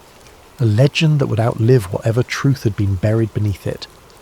The camera lingers on the lights, red and white and blue, pulsing against the darkness like a heartbeat, like proof of life, like a signal to anyone watching that something happened here that changed everything. Then slowly, inexorably, the lights fade to nothing, leaving only darkness and the sound of breathing, of waiting, of questions that echo into silence without answers. But in that silence, if you listen closely, you might hear something. A voice, distant and distorted, rapping about living forever, about being more than flesh and bone, about becoming legend. Or maybe it's just the wind. Maybe it's just your mind creating patterns where none exist, hearing what you want to hear because the alternative is too painful to accept. Either way, the mystery endures, the questions remain, and somewhere, maybe in Belize or Malaysia or New Mexico or nowhere at all, Machiavelli might be smiling at how well the plan worked. End.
Good evening, and welcome to Sleep Theories. Before we dive into tonight's story, I'm curious about you, our listeners. How has your day been treating you? Are you winding down after a long day? Or perhaps you're on the other side of the world, just beginning your morning routine. What time is it where you are right now? And what corner of our vast planet are you calling home tonight? Whether you're listening from a bustling city apartment, a quiet countryside home, or somewhere in between, you're part of our global community of truth seekers and story lovers. If you're new to Sleep Theories, welcome aboard. And if you're a returning listener, thank you for coming back. Don't forget to subscribe if you haven't already. We have so many more mysteries to uncover together, and your subscription helps us bring these stories to light. Now, settle in, get comfortable, and prepare yourself for a tale that will make you question everything you thought you knew about one of history's most famous disasters. Tonight, we're going beneath the surface of the North Atlantic, not just to explore the wreckage of a legendary ship, but to uncover a conspiracy so massive, so carefully orchestrated, that it may have shaped the course of world history. This is the story of the Titanic switch, the theory that suggests the ship that sank on that fateful April night in 1912 was never the Titanic at all. April 14th, 1912. Picture this night in your mind. The North Atlantic stretches endlessly in every direction, a black mirror reflecting nothing but stars. There is no moon to illuminate the waters, leaving the ocean in an almost supernatural darkness. The temperature has dropped to just below freezing, and the sea is unusually calm, so still that veterans of these waters would later describe it as eerily unnatural. Cutting through this obsidian expanse is the largest moving object ever created by human hands. The RMS Titanic, all 882 feet of her, pushes through the water at nearly 23 knots. Her 4 massive smokestacks pierce the star-filled sky, sending columns of smoke and sparks into the night. From her decks, the warm glow of electric light spills out onto the water, creating the only source of illumination for miles in any direction. Inside this floating palace, over 2,000 souls are living what many believe to be their final hours, though they don't know it yet. In the first-class dining saloon, passengers in evening wear are finishing their 10-course dinner, completely unaware that they are dining aboard what will become history's most famous maritime disaster. The ship's orchestra plays ragtime melodies that drift through the corridors, mixing with the sound of laughter, conversation, and the ever-present thrumming of the engines deep below. Captain Edward Smith stands on the bridge, a veteran of the seas with 40 years of experience behind him. This is meant to be his final voyage before retirement, a triumphant capstone to a distinguished career. He has commanded ships for the White Star Line for decades, earning the nickname Millionaire's Captain for his skill in handling the luxury vessels that carry the world's elite across the Atlantic. Tonight he commands not just any ship, but the crown jewel of the White Star Line fleet, the unsinkable Titanic. But at 11:39 p.m. ship's time, everything changes in an instant. Frederick Fleet, the lookout stationed in the crow's nest, spots something emerging from the darkness ahead. Without the aid of binoculars, which, mysteriously, are locked away and unavailable to the lookouts that night, he strains his eyes against the blackness. What he sees sends ice through his veins. A massive iceberg, dark and silent, looms directly in the ship's path. "Iceberg right ahead," Fleet shouts into the telephone that connects him to the bridge. First Officer William Murdoch receives the warning and immediately orders hard a starboard and full astern. The helmsman spins the wheel, and the engine room receives the telegraph signal to reverse engines. For 37 seconds, the fate of over 2,000 people hangs in the balance as the massive ship begins to turn. But it's too late. The Titanic's starboard side scrapes along the iceberg with what survivors would later describe as a sound like thunder, though to many passengers it felt like nothing more than a slight shudder. Some passengers on the lower decks report chunks of ice falling onto the deck, and a few even gather pieces as souvenirs, joking about their close call with the ice. They have no idea that their ship is already doomed. Below the waterline, the iceberg has opened up the first 5 compartments of the ship's hull. The Titanic was designed to survive flooding in up to 4 compartments, but 5 is too many. Thomas Andrews, the ship's designer who is aboard for this maiden voyage, quickly calculates the mathematics of disaster. With 5 compartments flooding, the ship will inevitably sink by the bow, pulling the rest of the vessel down with her. "How long do we have?" Captain Smith asks Andrews. "An hour, 2 at most." And so begins one of the most studied, documented and debated disasters in human history. Over the next 2 hours and 40 minutes, the unsinkable ship will break apart and slip beneath the waves, taking with her over 1,500 souls. The survivors will tell stories of heroism and cowardice, of the band playing hymns as the ship tilted toward her grave, of the insufficient lifeboats and the icy water that killed most victims within minutes. This is the story we all know. This is the official narrative that has been told and retold for over a century. But what if everything we think we know about that night is wrong? What if the ship that struck the iceberg and sank in the North Atlantic was never the Titanic at all?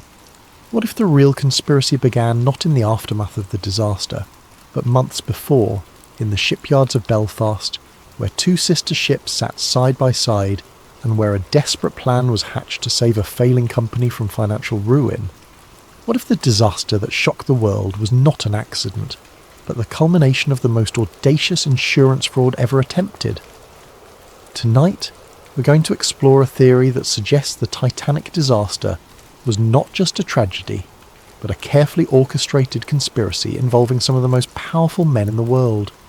We're going to examine evidence that points to a massive cover-up, one that may have claimed the lives of over 1,500 innocent people in service of greed, power, and political manipulation.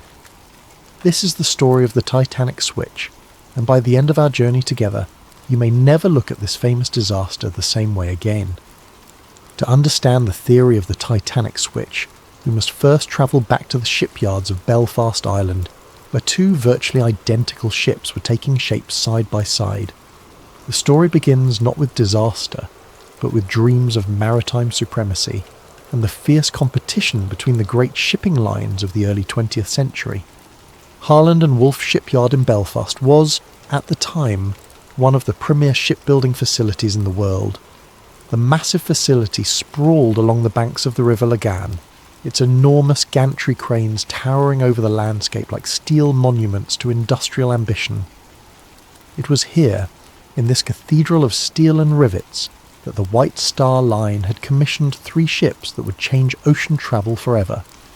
The Olympic-class ships, as they would be known, were conceived as the ultimate expression of luxury and engineering prowess. These were to be the largest, most opulent vessels ever built, designed to dominate the lucrative North Atlantic passenger route and crush the competition from rival shipping companies like Cunard Line. The first of these sister ships was the RMS Olympic, launched on October the 20th, 1910. She was a marvel of engineering, stretching 882 feet from bow to stern and weighing over 46,000 tons. Her 9 decks could accommodate over 2,000 passengers in unprecedented luxury, with amenities that included a swimming pool, a gymnasium, a Turkish bath, and dining rooms that rivaled the finest restaurants in London or New York. The Olympic was not just a ship. She was a floating city, a testament to British engineering and a symbol of the White Star Line's dominance of the seas. When she departed Southampton on her maiden voyage in June 1911, she carried with her the hopes and reputation of her builders. But less than 4 months after her maiden voyage, disaster struck. On September the 20th, 1911, the Olympic was departing Southampton when she collided with HMS Hawke, a Royal Navy cruiser. The impact was devastating. The Hawke's reinforced bow, designed to ram enemy vessels, punched a massive hole in the Olympic's starboard side, flooding 2 of her compartments and severely damaging her propeller shaft. The Olympic limped back to port, her maiden voyage season cut dramatically short. But the damage was far more extensive than initially apparent. When she was dry docked for inspection, the full extent of the catastrophe became clear. The collision had not only opened up her hull and damaged her propeller, but it had also twisted her keel, the backbone of the ship, potentially compromising her structural integrity for the remainder of her operational life. For the White Star Line, this was nothing short of a financial disaster. The Olympic had cost over $7.5 million to build, an astronomical sum in 1911. Now she faced months of expensive repairs, and even after those repairs, questions would remain about her seaworthiness and insurability. But the problems went deeper than just the cost of repairs. The collision with HMS Hawke had occurred under circumstances that placed the Olympic at fault. Captain Edward Smith, yes, the same Captain Smith who would later command the Titanic on her fatal voyage, had been in charge of the Olympic when the accident occurred. The subsequent Admiralty Court inquiry found the Olympic to blame for the collision, meaning that the White Star Line would receive no insurance compensation for the damage. This left the company facing a nightmare scenario.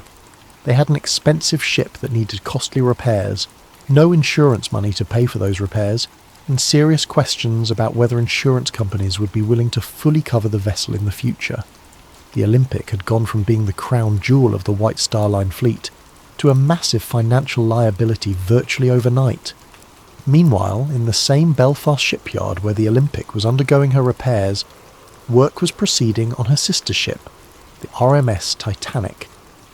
The Titanic was planned to be virtually identical to her older sister, with only minor modifications and improvements.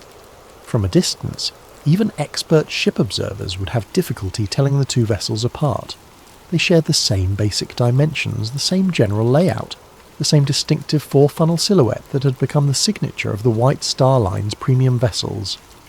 This similarity, according to the switch theory, was not coincidental. It was the key to a plan that would solve the White Star Line's financial crisis, while simultaneously eliminating a massive liability. The theory suggests that sometime in late 1911 or early 1912, a decision was made at the highest levels of the White Star Line's ownership. Rather than spend millions repairing the Olympic and then operating her under a cloud of doubt about her structural integrity and insurability, they would swap the identities of the two ships. The damaged Olympic would be given the identity of the Titanic and sent out on what was ostensibly the new ship's maiden voyage. But this voyage would not be intended to reach New York. Instead, the disguised Olympic would be deliberately sunk, allowing the White Star Line to collect the full insurance value of a new undamaged vessel while simultaneously eliminating the financial burden of the real Titanic's damaged sister. Meanwhile, the real Titanic, now disguised as the Olympic, would quietly slip into service, her true identity hidden from the world. To understand why such a plan might have been attractive, we must consider the financial pressures facing the White Star Line in 1912. The company was owned by the International Mercantile Marine Company, a shipping trust controlled by American financier J.P. Morgan. Morgan had invested enormous sums in his shipping empire, but the business was facing increasing competition and declining profitability. The White Star Line needed the Titanic to be a success. They needed her to capture public imagination, dominate the headlines, and establish the company's supremacy on the North Atlantic route. But they also needed to resolve the Olympic problem before it bankrupted the entire operation.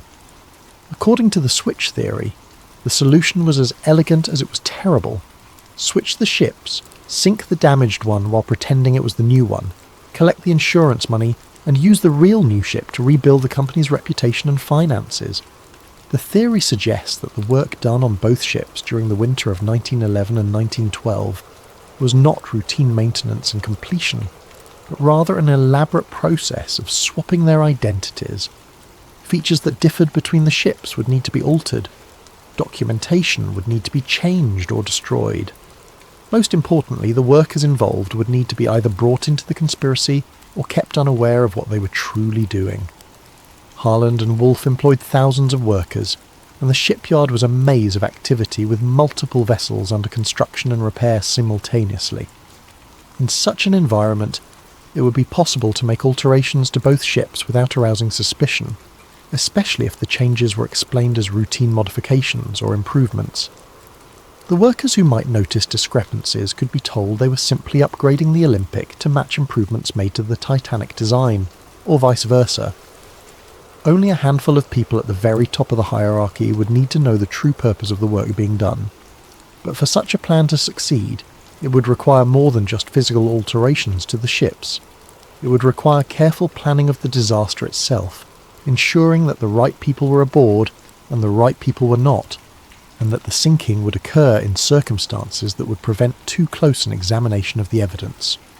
The switch theory suggests that every detail of the Titanic's maiden voyage was planned not to showcase a magnificent new ship, but to destroy an old damaged one while making it appear to be an accident. The passenger list, the route, the timing, even the crew assignments, all of these, according to the theory, were carefully orchestrated to serve the conspiracy. As we'll see, the evidence for this incredible claim goes far beyond simple speculation. There are photographs that seem to show differences between the ship that left Belfast and the ship that left Southampton. There are testimony from shipyard workers who noticed unusual modifications being made. There are suspicious cancellations by wealthy passengers who had every reason to want to be aboard the maiden voyage of the most famous ship ever built.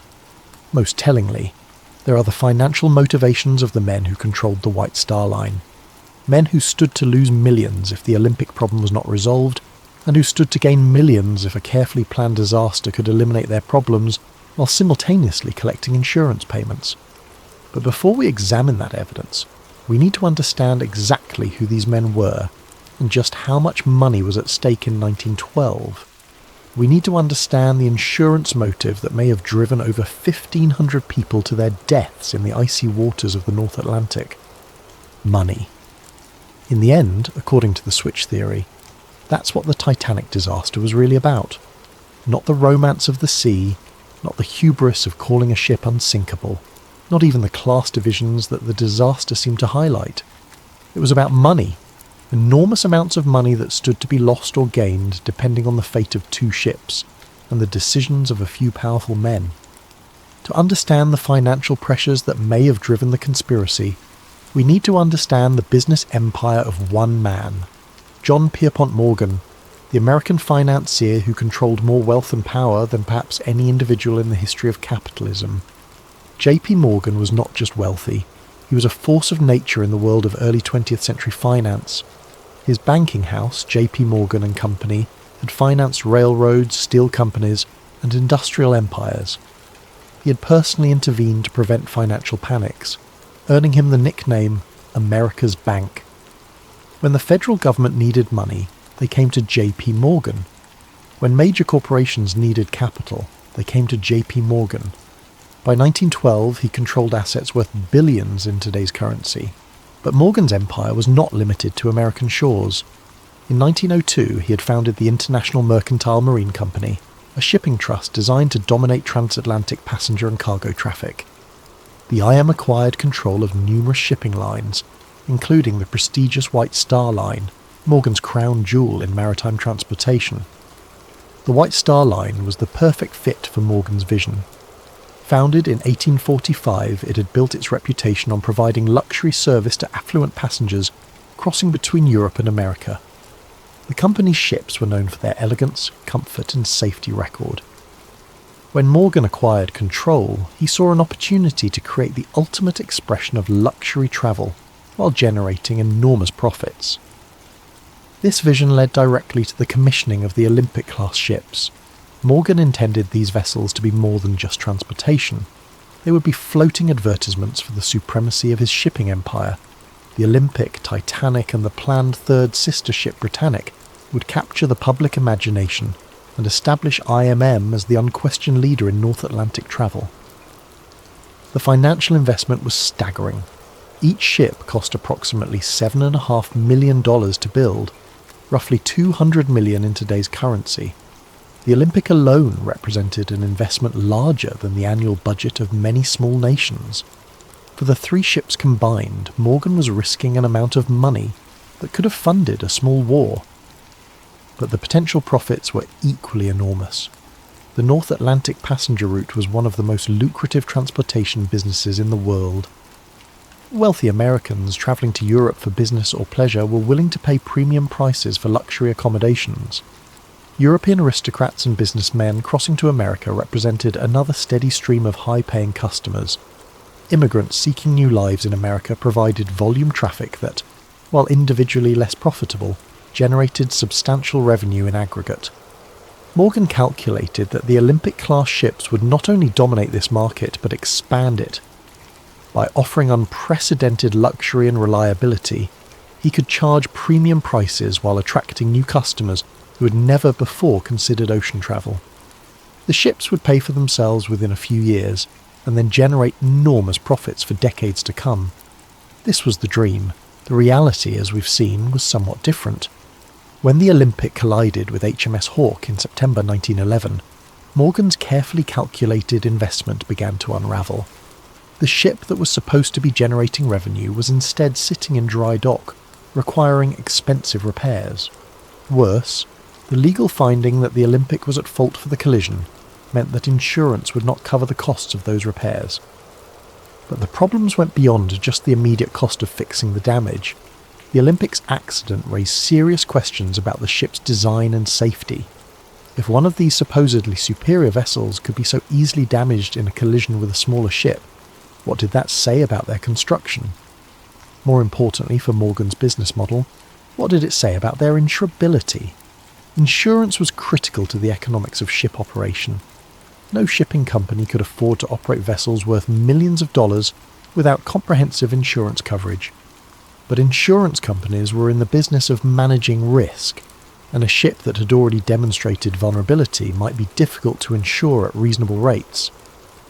The switch theory suggests that by late 1911, Morgan and his associates realized they faced a potential disaster that went far beyond the cost of repairing one ship.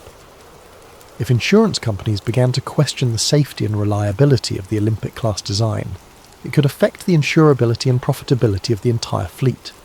The Titanic, still under construction, might face higher insurance premiums or coverage limitations based on her sister ship's problems.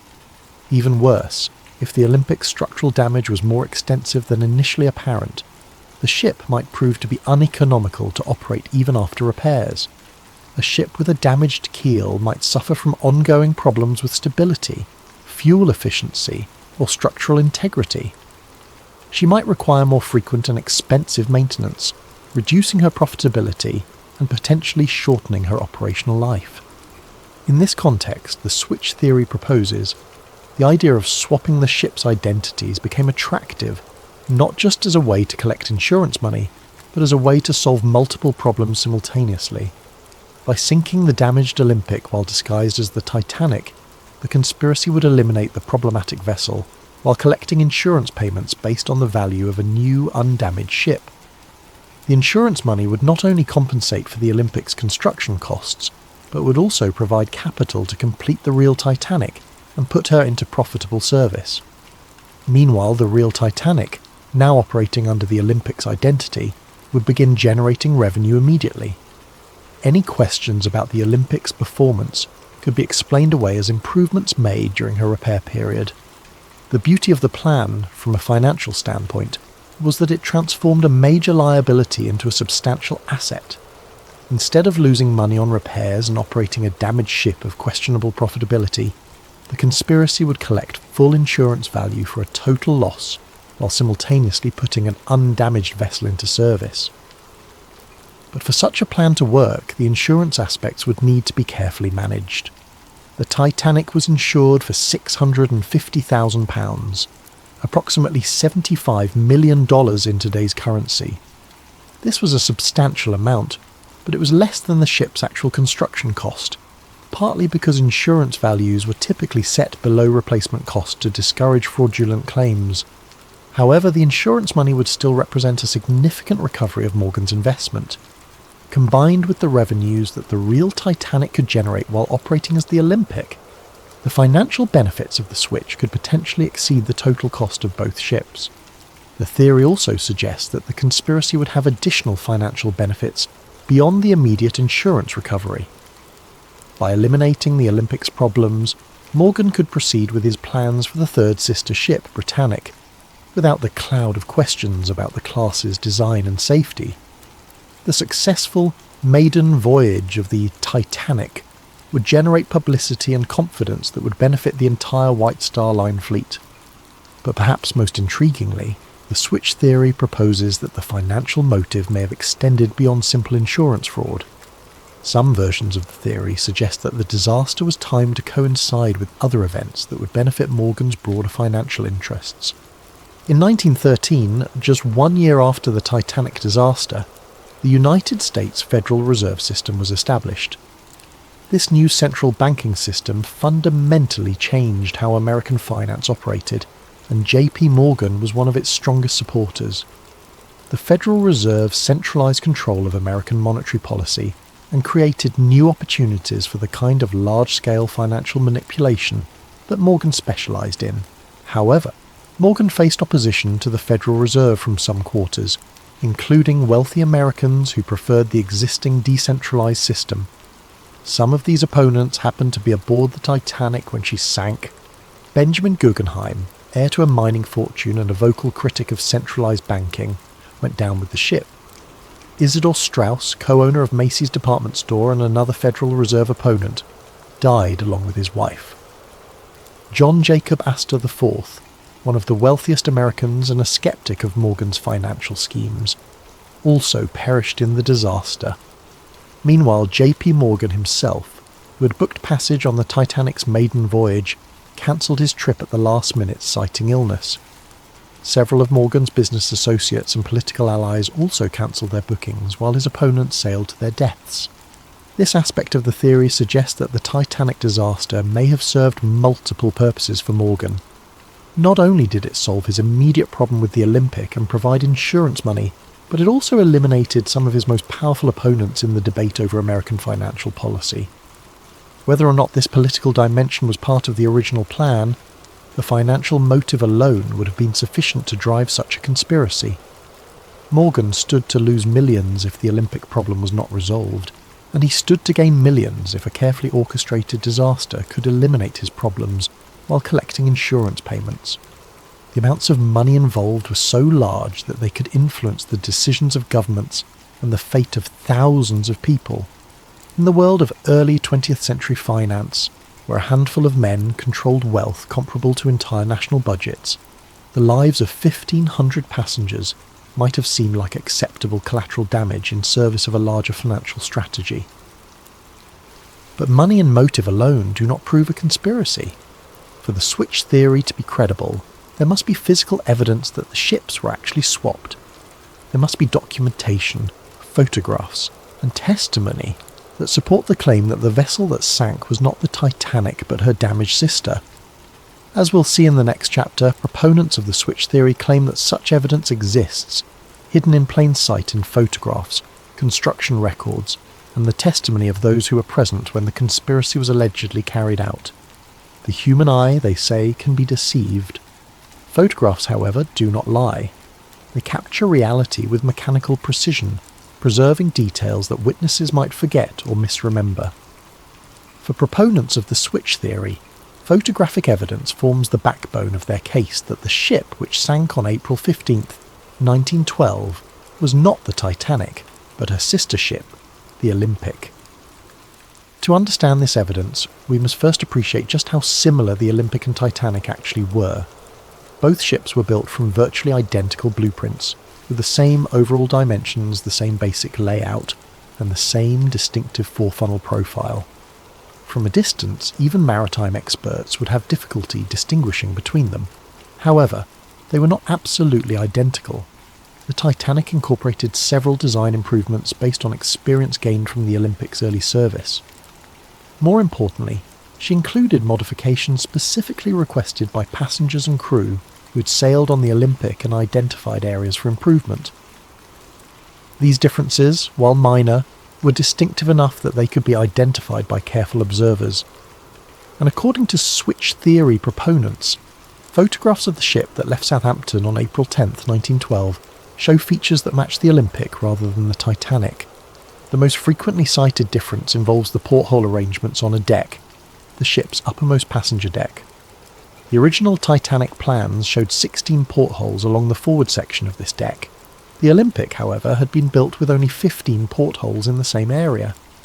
When the Olympic was being repaired after her collision with HMS Hawke, the damaged area included part of this porthole arrangement. Photographs taken of the Olympic during her repair period show workmen modifying the porthole configuration in this section. Switch theory proponents claim that these modifications were made to match the Titanic's 16 porthole design, as part of the process of disguising the Olympic as her sister ship. However, photographs of the ship that departed Southampton on the Titanic's supposed maiden voyage show only 15 portholes in the critical area, matching the Olympic's original configuration, rather than the Titanic's planned design. This discrepancy might seem minor, but it's precisely the kind of detail that would be difficult to alter quickly and completely. Changing porthole arrangements required cutting through the ship's steel hull and then reinforcing and refinishing the area. It was exactly the sort of modification that might be overlooked in a hasty effort to swap the ship's identities. Another frequently cited difference involves the arrangement of the ship's lifeboats. The Olympic and Titanic were built with slightly different davit systems, mechanical devices used to lower lifeboats into the water. The Titanic was designed with a newer, more efficient davit arrangement that allowed for quicker deployment of the boats.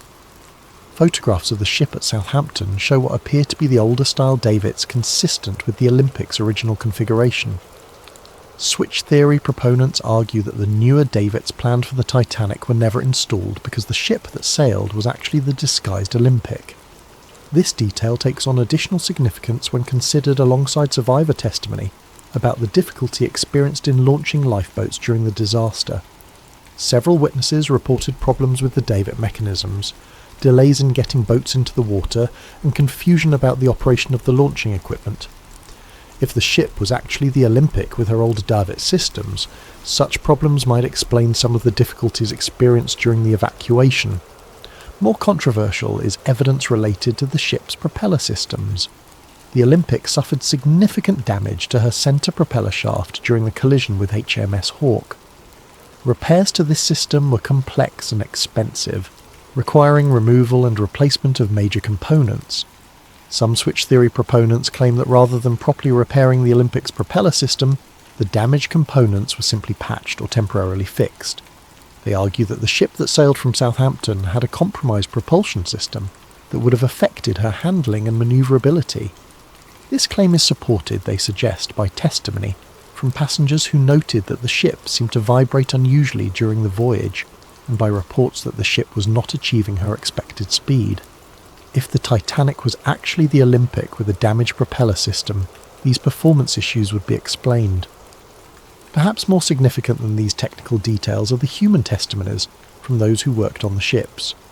Several workers at Harland and Wolff reported unusual activity during the winter months when both ships were in the shipyard together. James Fenton, a painter who worked on both vessels, later claimed that he noticed significant work being done to modify the Olympic during what was supposedly a routine repair period.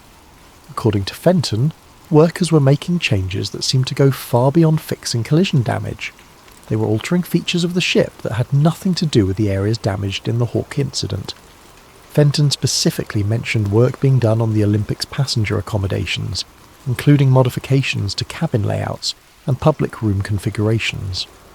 He claimed that these changes seemed designed to make the Olympic more closely resemble the Titanic's interior arrangements. Even more intriguingly, Fenton reported that workers were instructed to swap various brass fittings and fixtures between the two ships. Nameplates, cabin numbers, and other identifying features were removed from both vessels and apparently switched. When Fenton asked supervisors about this work, he was told it was part of standardising equipment between the sister ships. Another shipyard worker, Robert Hichens, reported seeing unusual activity in the area where the ships' names were painted on their hulls. According to Hichens, the name plates and hull markings on both ships were removed and replaced during the repair period. He assumed this was routine maintenance, but later wondered whether something more significant was happening. Perhaps most compelling is testimony from John Halpin, a shipfitter who worked on both vessels. Halpin claimed that he was specifically assigned to work on swapping interior fittings between the Olympic and the ship under construction that was supposedly the Titanic. He was told that this was being done to upgrade the Olympic with improvements developed for her sister ship. However, Halpin noticed that the work seemed to go both ways. Features from the Olympic were also being installed on the other ship.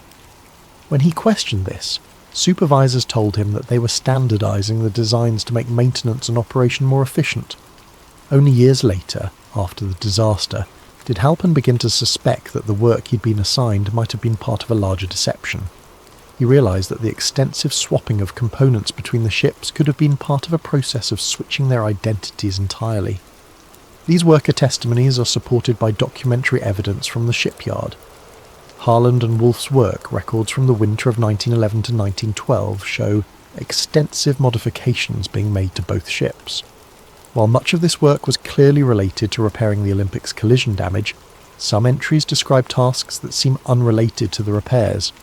For example, records show work being done on both ships' passenger cabin configurations, dining room layouts, and recreational facilities. This work is described in vague terms that make it difficult to determine exactly what was being done, but the volume of interior modification seems excessive for routine maintenance or repair work.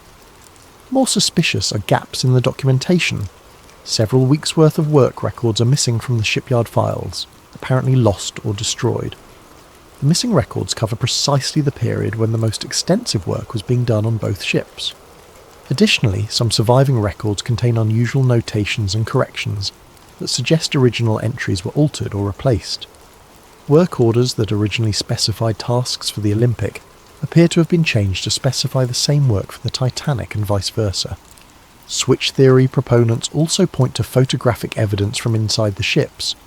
Comparison of interior photographs taken during construction with photographs taken aboard the ship that sailed from Southampton reveals several discrepancies. The most notable differences involve the first-class dining room and the grand staircase. The Olympic's dining room was originally designed with a specific pattern of decorative panels and light fixtures. The Titanic was planned to have an improved version of the same space, with subtle but distinctive differences in the decorative scheme. Photographs taken aboard the ship at Southampton show decorative features that match the Olympic's original design, rather than the improvements planned for the Titanic. Similarly, details of the grand staircase appear to match the Olympic's configuration, rather than the Titanic's planned modifications. These interior discrepancies are particularly significant because they would be difficult to fake or alter after the disaster. Unlike exterior features that might be changed by salvage operations or natural deterioration, interior photographs taken before the voyage provide a permanent record of the ship's actual configuration. However, the most dramatic physical evidence cited by switch theory proponents involves the ship's construction numbers. Every vessel built by Harland and Wolff was assigned a unique yard number that was stamped or engraved on various components throughout the ship. These numbers served as permanent identification that could not be easily altered or forged. The Olympic was assigned yard number 301. The Titanic was assigned yard number 3909. According to the theory, components with the Olympic's number should have been found on the wreck if it was actually the Titanic that sank. When the Titanic wreck was discovered in 1985, some of the recovered artifacts did indeed show construction numbers. However, examining these numbers has proven difficult due to the condition of the wreck and the limited access to recovered materials. Some switch theory proponents claim that construction numbers found on wreck components match the Olympic rather than the Titanic, but this claim is disputed by maritime historians and wreck researchers. The numbers are often partially obscured or damaged, making definitive identification difficult. More recently, some researchers have used advanced imaging techniques to examine construction details on the wreck itself. These studies have identified several features that appear to match the Olympic's configuration rather than the Titanic's planned design. For example, the propeller arrangement on the wreck appears to show evidence of the repair work done to the Olympic's damaged propulsion system. The centre propeller, which should have been a 3-blade design on the Titanic, appears to be a 4-blade configuration that matches repairs made to the Olympic. Similarly, hull plates in areas that should have been newly constructed for the Titanic show evidence of previous damage and repair that would be consistent with the Olympic's collision damage. However, these findings are highly technical and disputed by many experts. The condition of the wreck after more than a century on the ocean floor makes definitive identification of small details extremely difficult. Corrosion, collapse, and damage from the sinking itself have obscured many of the features that might provide conclusive evidence. The physical evidence for the switch theory remains controversial and disputed. While proponents point to numerous discrepancies between the ship that sailed and the ship that was supposed to sail, skeptics argue that these differences can be explained by changes made during construction. errors in documentation or misinterpretation of photographic evidence. What is not disputed is that significant work was done on both ships during the winter of 1911 to 1912, that modifications were made that went beyond simple repair work, and that there are photographic and documentary discrepancies that have never been fully explained. Whether these discrepancies prove a conspiracy or simply reflect the normal complexities of building and modifying massive ships remains a matter of debate. But for switch theory proponents, the physical evidence forms a compelling case that something was not right about the ship that sailed from Southampton on that April morning in 1912. However, physical evidence is only part of the story. To truly understand the scope of the alleged conspiracy, we must examine not just what was done to the ships, but who was aboard them. The passenger list of the Titanic's final voyage contains names that would reshape the world of finance and politics, and according to the theory, this was no coincidence. Sometimes the most revealing evidence is not what happened, but who was present when it happened. In the case of the Titanic disaster, the passenger manifest reads like a who's who of early 20th century power and influence. But according to the switch theory, this prestigious passenger list was not assembled by chance. Instead, it was carefully curated to serve the purposes of a conspiracy that extended far beyond simple insurance fraud. To understand the significance of the Titanic's passengers, we must first understand the broader context of American politics and finance in 1912. The United States was on the verge of fundamental changes in how its financial system operated. The country had experienced several financial panics in recent decades, and there was growing pressure to create a more stable and centralized banking system. J.P. Morgan and his allies favored the creation of a central bank that would be controlled by major financial institutions.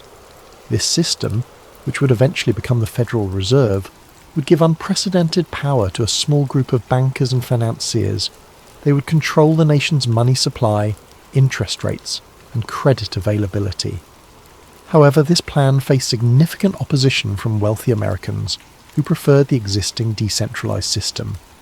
These opponents feared that a central bank controlled by Morgan and his associates would concentrate too much financial power in too few hands. They argued for maintaining a system where multiple independent banks could compete and where no single institution could dominate the nation's finances. The debate over banking reform was not merely academic. Billions of dollars in wealth and decades of political power hung in the balance. If Morgan's vision prevailed, he and his allies would control the financial destiny of the United States. If his opponents succeeded in blocking the plan, Morgan's influence would be significantly diminished. Into this high-stakes political battle sailed the Titanic, carrying some of the most influential participants in the banking debate. And remarkably, almost all of the Federal Reserve's most powerful opponents happened to be aboard, while Morgan and his supporters were conspicuously absent. The most prominent opponent aboard was Benjamin Guggenheim, heir to one of America's great mining fortunes. The Guggenheim family controlled vast mineral resources and had accumulated enormous wealth through copper, silver, and gold mining operations around the world. Benjamin was not just wealthy but politically influential, serving on the boards of multiple corporations and maintaining extensive connections in Washington. Guggenheim had been a vocal critic of Morgan's banking proposals. He argued that a centralized system would stifle competition and innovation in American finance. He favoured maintaining the existing system of independent banks and opposed giving any single institution the power to control the nation's money supply. On the night of April 14th, as the Titanic began to sink, Benjamin Guggenheim reportedly dressed in his finest evening clothes and told fellow passengers, "We are prepared to go down like gentlemen." His body was never recovered. Also aboard was Isidor Straus, co-owner of Macy's department store and another influential voice in American business. Straus had built his retail empire through careful management and conservative financial practices. He distrusted the kind of financial manipulation that Morgan specialized in and opposed the creation of a central bank that would facilitate such practices. Straus was particularly concerned about the impact of centralized banking on smaller businesses.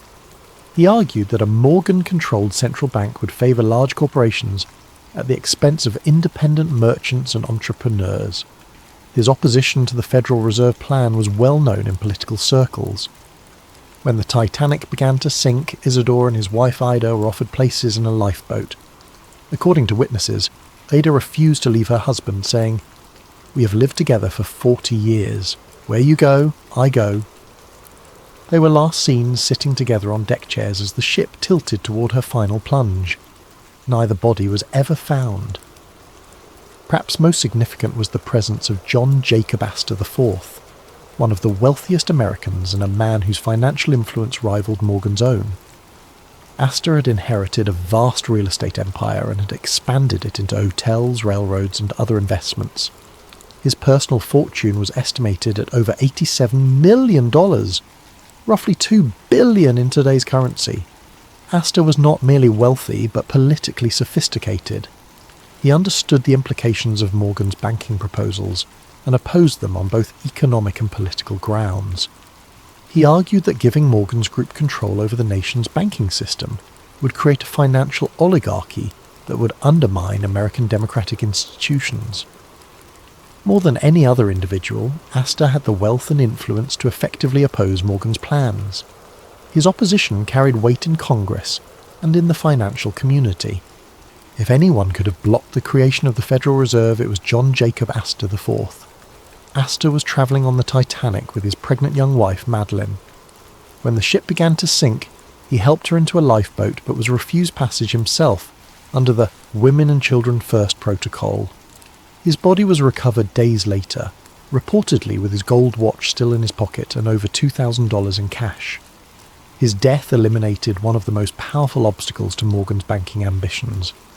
These three men, Guggenheim, Strauss and Astor, represented the core of wealthy American opposition to the Federal Reserve Plan. Their combined influence, both financial and political, posed a serious threat to Morgan's vision of centralized banking control. Their deaths removed major obstacles to the passage of Federal Reserve legislation. But the passenger list's significance extends beyond these three prominent figures.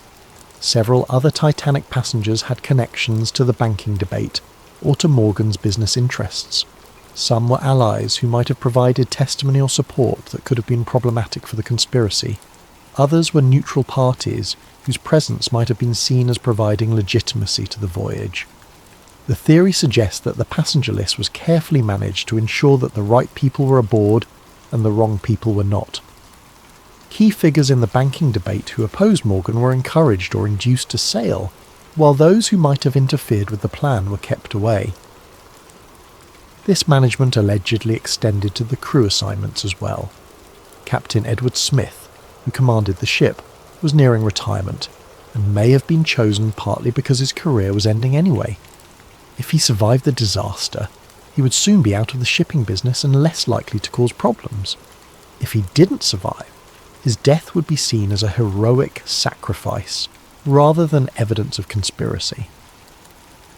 Other key crew members were reportedly chosen for their loyalty to the White Star Line or their lack of detailed knowledge about the ship's construction. Engineers and officers who might have been able to identify discrepancies between the Olympic and Titanic were either not assigned to the voyage or were placed in positions where they would be unlikely to survive if something went wrong. Perhaps most tellingly, J.P. Morgan himself had originally booked passage on the Titanic's maiden voyage. As the owner of the shipping line and the man whose vision the voyage was meant to showcase, Morgan's presence would have been expected and appropriate. His cabin had been reserved, his passage confirmed, and his attendance at various social events planned. But at the last minute, Morgan cancelled his trip, citing illness. He claimed to be suffering from a minor ailment that prevented him from travelling, and he remained in France where he had been vacationing. Remarkably, several of Morgan's close business associates also cancelled their bookings at the last minute, citing various personal and business reasons. The pattern of cancellations was so notable that it attracted attention even at the time. Several newspapers commented on the unusual number of prominent businessmen who had changed their travel plans. Some observers wondered whether there might have been advance warning of problems with the ship or the voyage. Morgan's cancellation is particularly suspicious because he was photographed in apparently good health at a French resort just days after the disaster. He showed no signs of the illness that had supposedly prevented him from travelling. and he resumed his normal activities immediately after learning of the Titanic's fate. Even more suspicious were the cancellations by Morgan's business partners. Henry Clay Frick, the steel magnate and longtime Morgan ally, had booked passage but cancelled, citing his wife's health.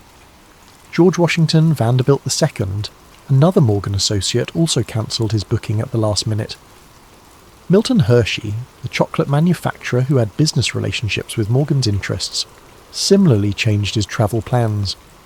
The pattern suggests that Morgan and his inner circle knew something that the general passengers did not. Whether they had advanced knowledge of the planned disaster or simply knew that the ship was not safe due to the identity switch, they took steps to avoid being aboard when the conspiracy was carried out. Meanwhile, Morgan's opponents in the banking debates sailed to their deaths, apparently unaware of the danger they faced. The convenient elimination of the Federal Reserve's most powerful critics cleared the way for the legislation that Morgan had been promoting. Indeed, the Federal Reserve Act was passed by Congress in December 1913, less than 2 years after the Titanic disaster. The legislation created the central banking system that Morgan had long advocated, giving him and his associates unprecedented control over American finance. The deaths of Astor, Guggenheim, and Strauss had removed the most influential voices that might have prevented this outcome. Some versions of the switch theory go even further, suggesting that the passenger list was managed not just to eliminate political opponents, but also to provide witnesses who would support the official story of the disaster. Certain passengers and crew members who survived the sinking provided testimony that reinforced the narrative of an accidental collision with an iceberg. These survivors described the impact, the flooding, and the sinking in ways that supported the insurance claims and deflected suspicion from the possibility of sabotage or deliberate destruction. Their accounts helped establish the official version of events that has persisted for over a century. However, other survivors provided testimony that was less helpful to the official narrative. Some reported hearing explosions before the ship began to sink, suggesting possible sabotage. Others described unusual behaviour by crew members or problems with the ship's equipment that might have indicated advanced planning of the disaster. These problematic testimonies were reportedly suppressed or discredited during the official investigations. Survivors who told inconvenient stories found their credibility questioned or their testimony excluded from the final reports. The investigation focused on technical questions about ship design and safety procedures rather than examining the possibility of deliberate destruction. The passenger list evidence is compelling but circumstantial. The coincidence of having so many Federal Reserve opponents aboard while Morgan and his allies stayed away is remarkable, but it could be explained by factors other than conspiracy. The timing of the banking legislation might have been influenced by the victims' deaths, but correlation does not necessarily prove causation. However, when combined with the physical evidence and the financial motives, the passenger list adds another layer to the case for the switch theory. The pattern of who was aboard and who wasn't suggests a level of planning and coordination that goes beyond simple insurance fraud. If the theory is correct, the Titanic disaster was not just about swapping damaged ships or collecting insurance money. It was about reshaping the American financial system and eliminating opposition to a plan that would concentrate enormous power in the hands of a few men. But such an ambitious conspiracy would require more than just manipulating passenger lists and switching ships. It would require control over the disaster itself, ensuring that the sinking occurred under circumstances that would support the official story while achieving the conspiracy's goals.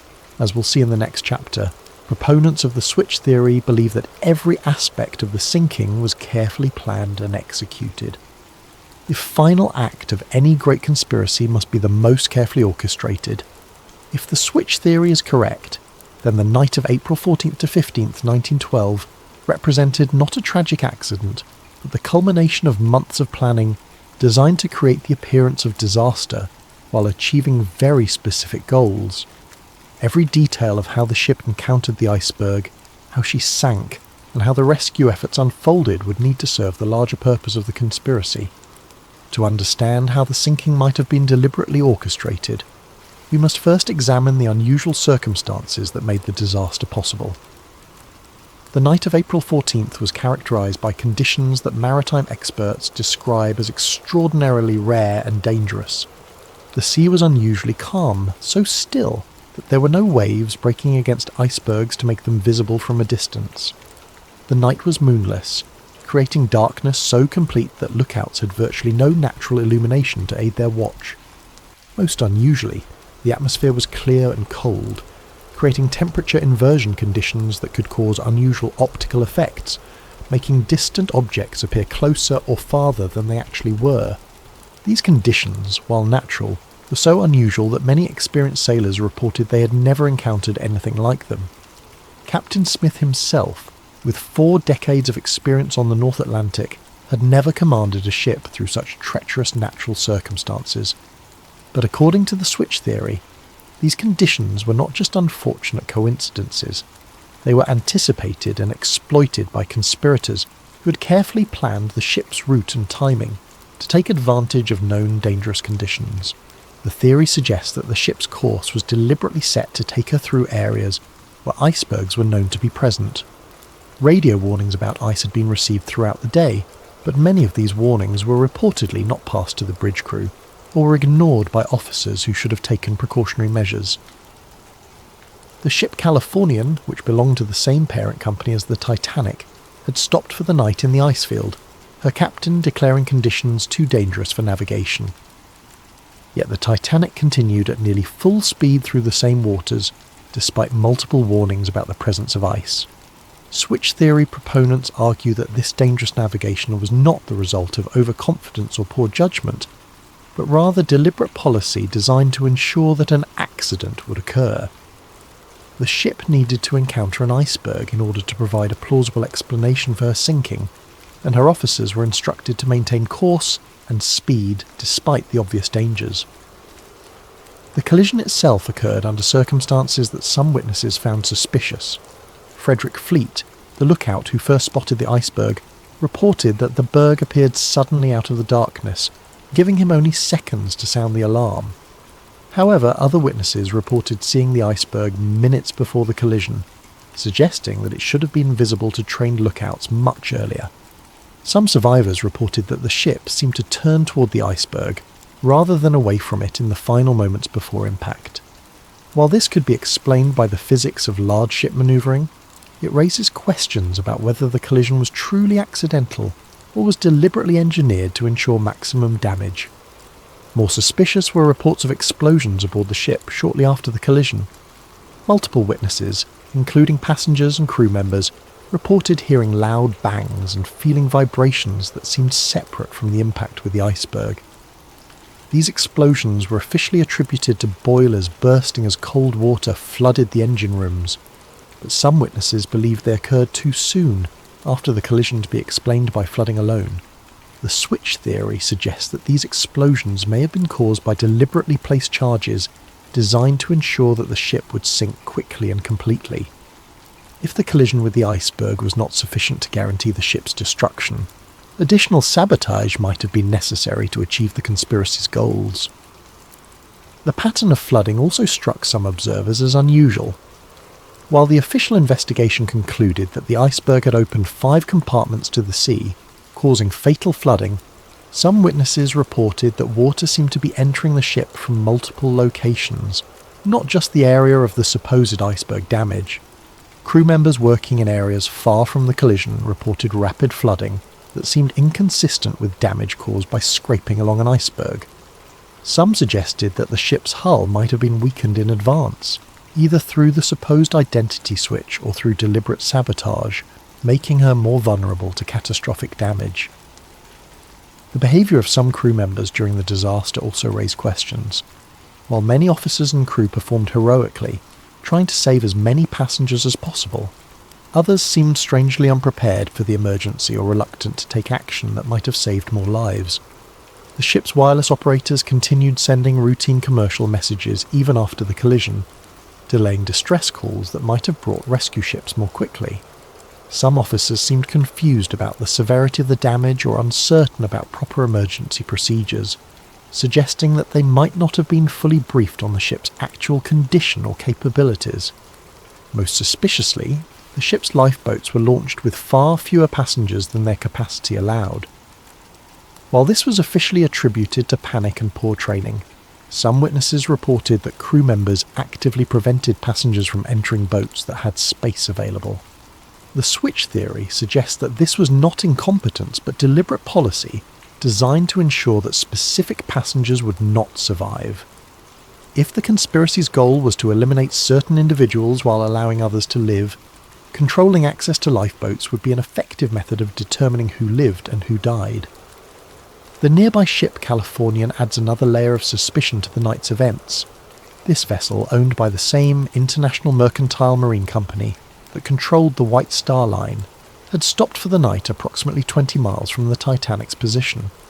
Her captain, Stanley Lord, claimed that conditions were too dangerous for navigation and that his ship would remain stationary until dawn. However, the Californian's crew reported seeing rockets and distress signals from the direction of the Titanic throughout the night. Despite these obvious signs of a ship in distress, Captain Lord chose not to investigate or offer assistance. He claimed that he believed the signals were routine communications or celebrations, not emergency distress calls. This explanation seems implausible given that the Californian's crew were experienced sailors who should have recognized distress rockets when they saw them. The switch theory suggests that the Californian was positioned deliberately to provide rescue services for the conspiracy's chosen survivors while maintaining plausible deniability about why she didn't help the others. According to this theory, the Californian was meant to arrive at the scene early enough to rescue specific passengers, but late enough to allow the ship to sink and eliminate the unwanted victims. However, a miscommunication or timing error prevented this plan from working properly, leaving the Californian too far away to effectively participate in the rescue. Instead, the rescue was carried out by the Carpathia, a ship belonging to a different company that responded to the Titanic's distress calls and arrived at the scene several hours after the sinking. The Carpathia's captain and crew were not part of the conspiracy and performed genuine rescue work, saving over 700 survivors. But the delay in rescue efforts, whether planned or accidental, ensured that the ship sank completely and that most of her passengers and crew died in the frigid waters. This served the conspiracy's purposes by eliminating witnesses who might have been able to identify discrepancies between the Olympic and Titanic, while also removing the political opponents whose deaths were part of the larger plan. The sinking itself was remarkably complete and thorough. Unlike many shipwrecks, which settle on the ocean floor largely intact, the Titanic broke apart as she sank, scattering debris over a wide area and making subsequent examination of the wreck extremely difficult. This destruction could have been the result of natural forces acting on a ship not designed to sink at such an angle, but it also served to obscure evidence that might have revealed the ship's true identity. The complete loss of the ship meant that investigators had to rely on survivor testimony and limited physical evidence to reconstruct what had happened. Since many of the most knowledgeable witnesses had died in the disaster, and since the survivors had been through a traumatic experience that might have affected their memories, establishing definitive facts about the sinking proved difficult. This uncertainty served the conspiracy's purposes by preventing too close an examination of the evidence. Questions about the ship's identity, the cause of the sinking, or the behaviour of the crew could be deflected by pointing to the lack of conclusive evidence and the confusion inherent in any major disaster. The official investigations that followed the disaster focused primarily on technical questions about ship design and safety procedures. While these investigations identified important problems with lifeboat capacity, crew training and emergency procedures, they did not seriously examine the possibility that the sinking had been deliberately caused. The British Board of Trade Inquiry and the US Senate investigation both concluded that the disaster was the result of excessive speed in dangerous conditions, combined with design flaws that made the ship vulnerable to the type of damage caused by the iceberg collision. These findings supported the official narrative of an accidental tragedy, while deflecting attention from possible evidence of conspiracy. However, some evidence presented to these investigations was inconsistent with the official conclusions. Witnesses testified about explosions, unusual flooding patterns, and crew behaviour that suggested advanced knowledge of the disaster. This testimony was generally dismissed or explained away, but it remained part of the official record for those who knew where to look for it. The investigations also revealed suspicious gaps in the documentary evidence. Ship logs, construction records, and other documents that might have provided definitive information about the vessel's identity or condition were missing or had been destroyed. While this was officially attributed to the chaos of the disaster, it prevented investigators from definitively establishing key facts about the ship and her voyage. Perhaps most tellingly, the investigations made no serious attempt to examine the financial aspects of the disaster. The insurance arrangements, the ownership structure of the shipping companies, and the business relationships between key figures were not considered relevant to understanding why the ship sank. This focus on technical rather than financial questions served the conspiracy's purposes by avoiding examination of the motives that might have driven such an elaborate deception. The investigations treated the disaster as a tragic accident rather than a possible crime, and their conclusions reinforced the official narrative that has persisted for over a century. But if the switch theory is correct, the sinking of the Titanic was not just a crime, but a nearly perfect crime. The destruction of evidence, the elimination of witnesses, and the misdirection of official investigations created a cover-up so complete that the truth has remained hidden for more than 100 years. As we'll see in the next chapter, maintaining this cover-up required ongoing efforts by powerful interests to suppress evidence, discredit investigators, and control the historical narrative of the disaster. In the aftermath of any major conspiracy, the cover-up often proves more challenging than the original crime. Evidence must be suppressed, witnesses must be silenced or discredited, and investigators must be misdirected away from uncomfortable truths. If the switch theory is correct, the years following the Titanic disaster saw one of the most comprehensive and successful cover-ups in modern history. The cover-up began almost immediately after news of the disaster reached shore. Within hours of the Carpathia's arrival in New York with the Titanic survivors, powerful interests were already working to control the narrative of what had happened and to prevent inconvenient questions from being asked. J.P. Morgan's representatives were among the first to arrive at the dock, not to provide comfort to survivors, but to begin the process of managing information. Survivors were reportedly approached by company officials and lawyers who offered assistance with travel arrangements, medical care and financial support. However, this assistance came with subtle but clear expectations about what survivors should and should not say about their experiences. Some survivors later reported being advised to focus their testimony on the heroism of the crew and the tragedy of insufficient lifeboats, while avoiding speculation about the cause of the disaster or unusual circumstances they might have observed. Those who had noticed discrepancies between the ship they boarded and the ship they expected to board were encouraged to attribute these differences to their own confusion or lack of technical knowledge. More direct pressure was reportedly applied to survivors whose testimony might have been particularly damaging to the official narrative. Crew members who had worked on both the Olympic and Titanic and might have been able to identify which ship actually sank were offered generous severance packages and assistance finding new employment, with the understanding that their maritime careers would be over if they spoke publicly about their experiences.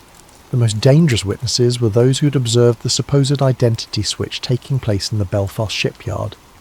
These workers faced more serious consequences if they chose to speak out.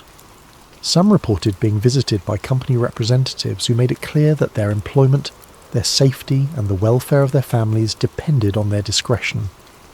James Fenton, the painter who had noticed unusual modifications being made to the Olympic, later claimed that he was approached by men who warned him that discussing his observations would be considered a breach of his employment contract and potentially a criminal violation of trade secrets laws. He was told that speaking to journalists or investigators could result in prosecution and imprisonment. Other shipyard workers reported similar intimidation. Some were offered money to relocate to distant cities where they would be less likely to encounter investigators or journalists. Others were simply fired from their jobs and found that their names had been blacklisted throughout the shipbuilding industry, making it impossible for them to find similar work. The most comprehensive aspect of the cover-up involved the systematic destruction or alteration of documentary evidence. Harland and Wolff shipyard records that might have revealed the true extent of work done on both ships were reportedly destroyed in a series of accidental fires and floods that occurred in the months following the disaster. Work orders, progress reports, and material requisitions that could have definitively established which ship was which were among the documents lost in these convenient accidents.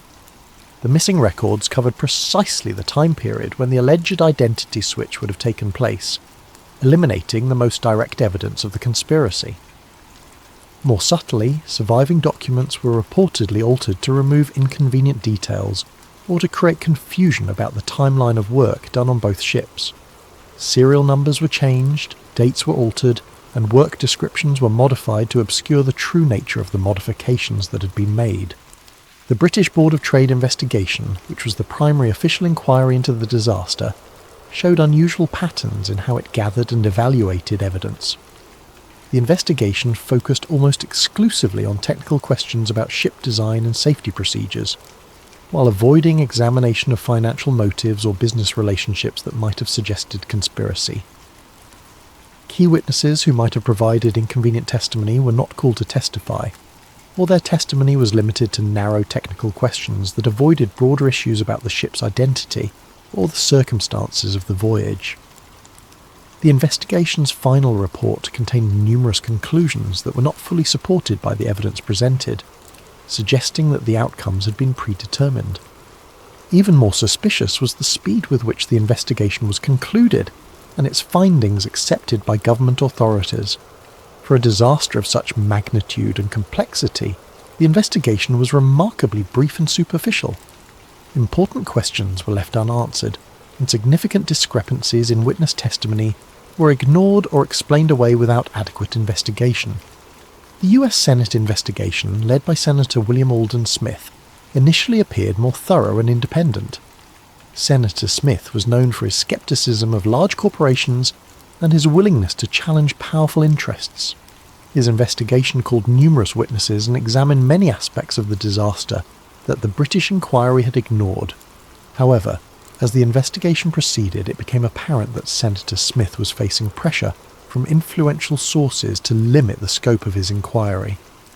Key witnesses were suddenly unavailable or changed their testimony between preliminary interviews and formal hearings. Documentary evidence that had been promised to the investigation failed to materialize or was found to be incomplete.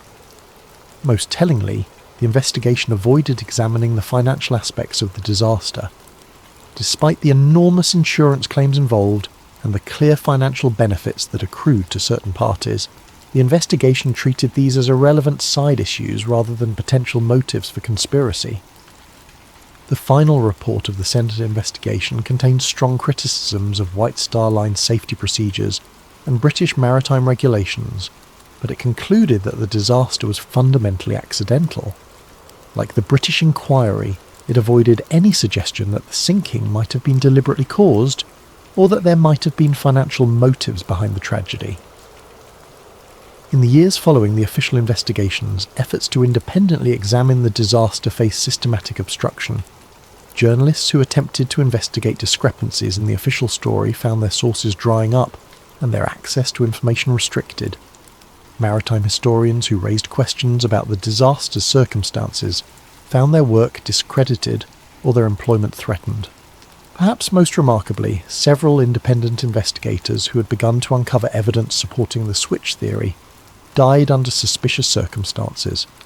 Some died in apparent accidents, others from sudden illnesses, and still others simply disappeared while pursuing their research. Robert Hitchens, the shipyard worker who had observed unusual activity around the ship's nameplates, died in a fall from scaffolding while working on another project less than a year after the disaster. The accident occurred despite Hitchens' reputation as an experienced and safety-conscious worker who had never before been injured on the job. John Halpern, the ship fitter who had worked on swapping components between the Olympic and Titanic, died of a sudden heart attack despite being relatively young and having no history of heart problems. His death occurred just days before he was scheduled to be interviewed by an American journalist who was investigating discrepancies in the official story.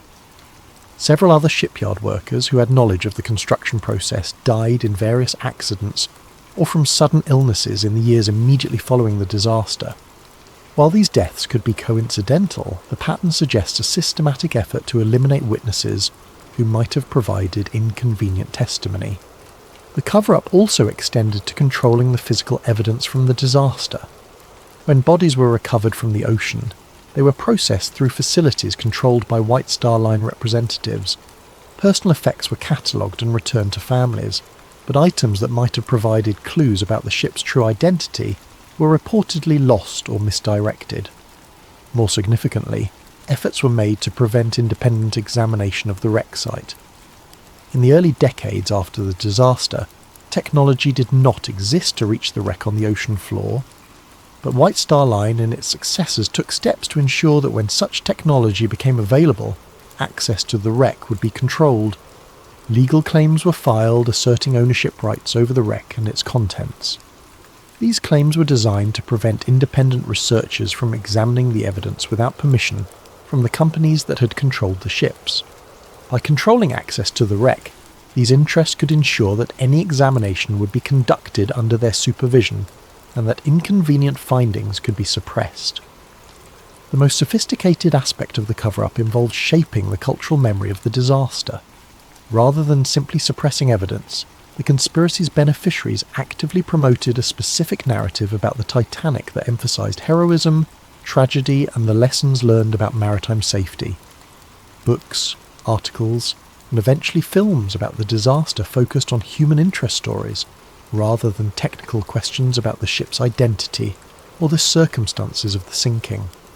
The narrative of the brave band playing hymns as the ship sank, of the noble sacrifice of men who gave their lives so that women and children could survive, and of the hubris of calling any ship unsinkable, became the dominant cultural memory of the disaster.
Part 5, the protocol.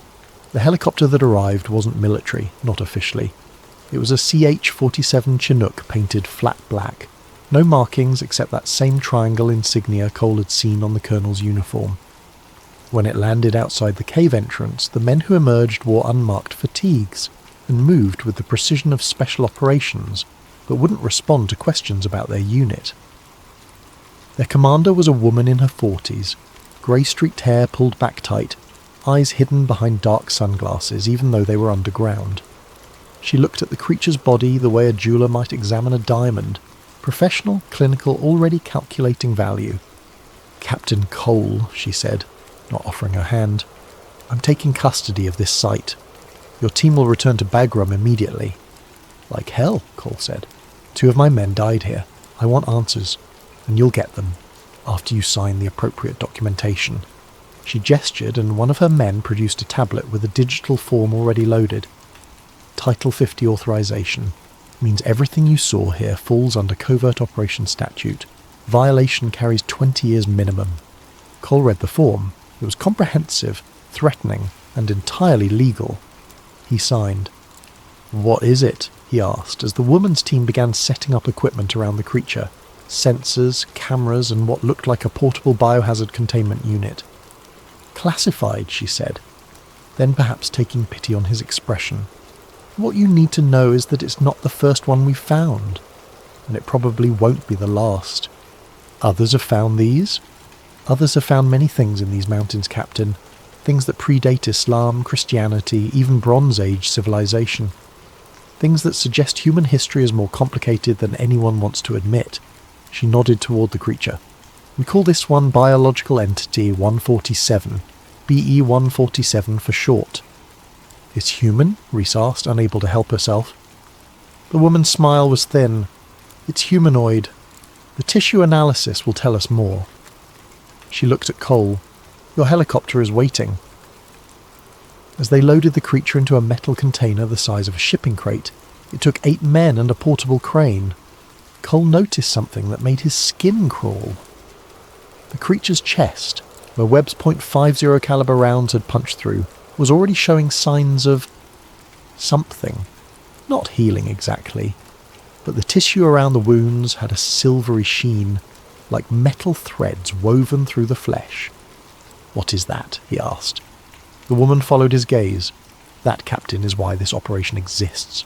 She closed the container, and Cole heard locks engaging with heavy mechanical finality. "Now get your team out of here. The less you remember about today, the better you'll sleep." Part 6. The Silence. The after-action report took 4 hours to write and was immediately classified at a level Cole didn't have clearance to read. His own report, his own mission. Within a week he was reassigned.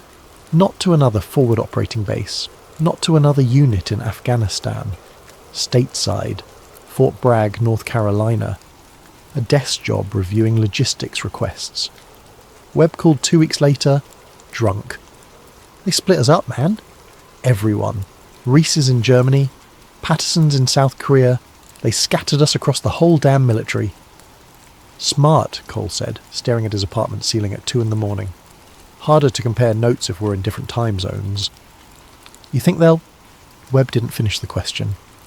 "I don't know," Cole lied. 3 months later, Patterson died in a training accident. Vehicle rollover during a convoy exercise. The official report said he wasn't wearing his seatbelt. 2 months after that, Reese had a heart attack. 29 years old, perfect health, just collapsed during a morning run. The medics said it was a congenital defect nobody had caught. Webb called Cole, crying. "This isn't coincidence." "Don't," Cole said, looking at his phone knowing it was probably monitored. "Don't say anything else." But a week later, Webb was dead too. Single car accident on a mountain road near his home in Colorado. No witnesses, no skid marks, just Webb's truck at the bottom of a ravine, burned to the frame. Cole put in his retirement papers that day. Part 7. The Signal. Montana was quiet. That's why Cole chose it. A cabin outside of Whitefish, no neighbours within 5 miles. Satellite internet that he could turn off whenever he wanted.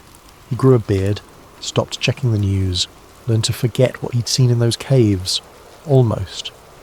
The email came on a Tuesday 3 years after Afghanistan. The sender was an automated system with a .mil domain that probably didn't exist anymore. No subject line, just coordinates. 36.191 north, 42.233 east. Cole didn't need to look them up. He'd spent enough time reading maps to know that was northern Iraq, ancient Mesopotamia, the region where the old texts spoke of giants and Nephilim and things that walked the earth before the flood. The email had one line of text. They found another one. He should have deleted it. Should have thrown his laptop in the river and never looked back. Instead, he spent the next 6 hours researching those coordinates. Found news reports about an archaeological dig near ancient Nineveh. Found references to unusual findings that were immediately classified by the Iraqi government under pressure from American military advisors. Found a grainy photo on a fringe website showing what looked like a cave entrance, 20 feet wide, surrounded by armed soldiers. That night his power went out. Cole had lived off-grid before, knew the difference between a normal outage and something else. He grabbed his rifle, old habits, and moved to the window. The stars were out, bright and clear. But above his cabin, barely visible against the night sky, was a drone. He'd seen enough of them in Afghanistan to recognise the shape. Predator class, probably. No lights, just a dark shape circling slowly, precisely, like a vulture. Cole grabbed his emergency pack, his cache, and the external hard drive where he'd backed up every file from Afghanistan he could access. Then he ran. He made it 2 miles into the woods before he heard the sound. Not an explosion, more like thunder, but wrong. Artificial, focused. When he looked back, his cabin was burning, not like a structure fire, like something hit it with directed energy, white hot and concentrated. He kept running. Part 8. The Revelation. Cole knew how to disappear. Spent 2 years moving between small towns using cash, avoiding cameras. He'd seen enough action movies to know how cliché it was, but the clichés existed for a reason. Eventually he ended up in northern Canada working at a fishing lodge under a name that wasn't his. The hard drive haunted him.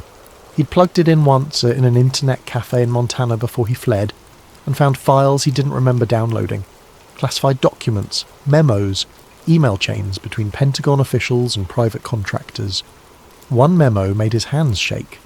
Subject: BE-147 Status Report. Classification: Omega. Specimen retrieved from Kandahar site remains in containment at Site 19.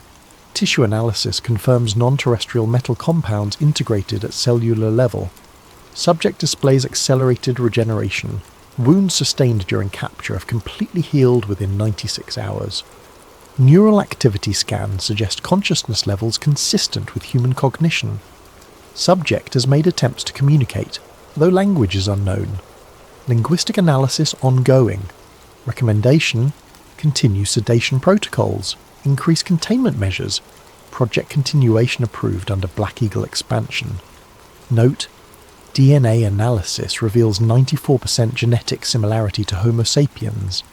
The remaining 6% contains sequences not found in any terrestrial genome database. The implications are clear. BE-147 represents either an unknown branch of human evolution or evidence of genetic modification far beyond current technological capability. Cole closed the laptop, sat in the cafe's bathroom stall and tried not to vomit.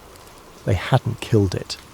The creature was alive, and worse, it was smart enough to try to communicate. Part 9. The Leak. The video appeared on a military forum 3 years later. Cole found it by accident, searching for news about former members of his unit, a habit he couldn't break despite knowing it was dangerous. The footage was grainy, shot from a distance with a handheld camera. It showed a floodlit area at night surrounded by military vehicles. In the centre, being loaded into a CH-47 Chinook by a portable crane, was a shipping container identical to the one they'd used for BE-147. But that wasn't the disturbing part. The container was shaking, not vibrating from the crane. shaking. Something inside was moving, and whatever it was had enough strength to make 5 tons of reinforced metal rock on its chains. The video quality was poor, but Cole could hear voices over the helicopter noise. Sedation isn't holding. Double the dose. We need... Neural activity is off the charts. It's like it's... The video cut off. Cole watched it 17 times before the post was deleted. 20 minutes later, the entire thread disappeared. By morning, the forum itself was offline, replaced by a government seizure notice. He knew he should stop digging, knew that whoever was monitoring for leaks about BE-147 had just gotten a fresh list of IP addresses to investigate. But he couldn't stop thinking about that shaking container, about the thing inside, sedated but not unconscious, aware but trapped. He thought about the carvings in the cave, those humanoid figures standing over prostrate humans.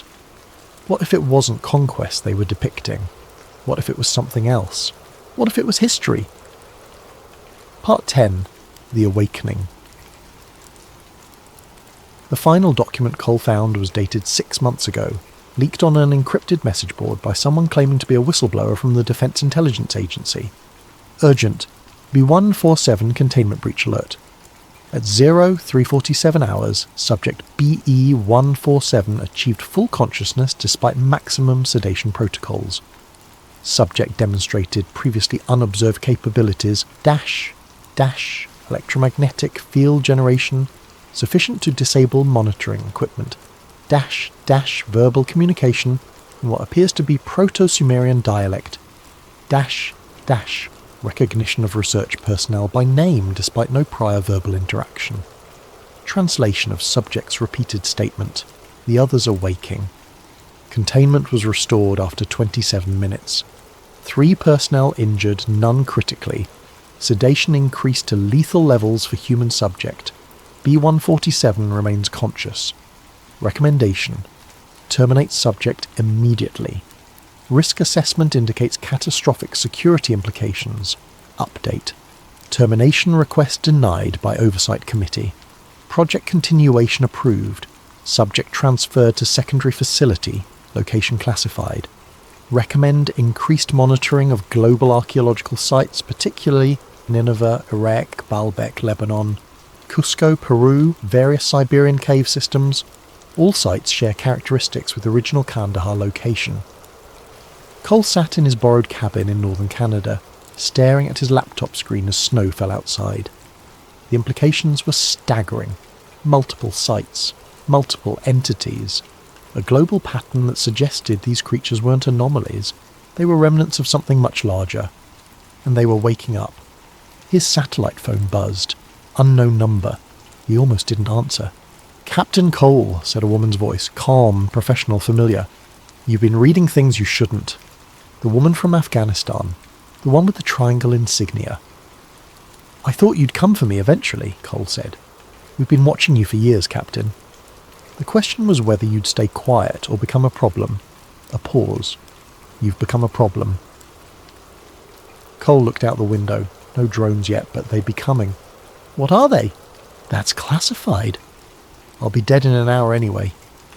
"What difference does it make?" Another pause, longer this time, then, "Honestly, we don't know. The DNA suggests they're related to us, but the timeline doesn't work. They predate modern humans by thousands of years, maybe tens of thousands. Every major ancient civilization has stories about giants, and we keep finding evidence that those stories were true. What does it want? BE-147 ? To go home, probably. To find its kind. To wake them up." The woman's voice dropped. "The world's not ready for that conversation, Captain. Imagine the chaos. Every religious text, every origin story, every assumption about human history, all of it questioned. Wars have started over less. So you keep it locked up? Keep them all locked up?" "We keep humanity safe," she said, and there was steel in her voice now. "These things are strong enough to tear through reinforced steel. Fast enough to dodge bullets. Smart enough to speak languages dead for millennia. And there might be dozens of them, Captain. Maybe hundreds, buried in caves around the world, waiting." "Waiting for what?" "That's what terrifies us," she said. "We don't know." There was a long silence, then the woman said something unexpected. "Captain Cole, I'm not calling to threaten you. I'm calling because we need your help." Cole's hand tightened on the phone. "What?" "B-147 escaped containment 6 hours ago. We lost 23 personnel in the breach. It's heading north, toward the archaeological sites in Siberia. We believe it's trying to reach others of its kind." Her voice was tense now, controlled panic barely restrained. "You're the only person who's faced one of these things and survived. We need you to help us find it before it reaches those caves. You want me to help you cage something that might be more human than we are?" "I want you to help prevent a catastrophe," she snapped. "Whatever these things are, they're not peaceful. You saw what it did to your team. Now imagine a dozen of them, coordinating, using weapons we don't understand. This isn't about covering up secrets anymore, Captain. It's about survival." Cole looked at the hard drive on his desk, at the evidence he'd spent years collecting. Then he looked out the window at the peaceful Canadian wilderness, knowing that peace was an illusion. "Where do I meet you?" he asked. Part 11. The Hunt. The operations center was in a nondescript building outside of Anchorage, Alaska, close enough to the Siberian sites to respond quickly, far enough from civilization to maintain secrecy. When Cole arrived, escorted by 2 silent operatives, he found himself in a room full of screens showing satellite feeds, thermal imaging, and seismic data. The woman from Afghanistan was there, looking older than she had 3 years ago, tired. "Captain Cole, thank you for coming." "Don't thank me yet," Cole said. "I haven't agreed to anything except listening." She gestured to the screens. 48 hours ago, BE-147 breached containment at Site 19. It killed 23 people and disabled our entire security grid in under 10 minutes. By the time we got backup power online, it was gone. One screen showed security footage, grainy, strobing with electrical interference, but clear enough. The creature, massive and terrifying, moving through corridors with purpose, not raging, not panicking. It knew exactly where it was going. "It's heading north," the woman continued. "We've been tracking it via satellite thermal imaging. It moves at night, stays underground during the day. 3 days ago it crossed into Russia near the Bering Strait." "Russia knows about this?" Cole asked. "We've shared limited information. They're cooperating, but they don't understand what they're dealing with. They think it's a biological weapon." She pulled up a map dotted with red markers.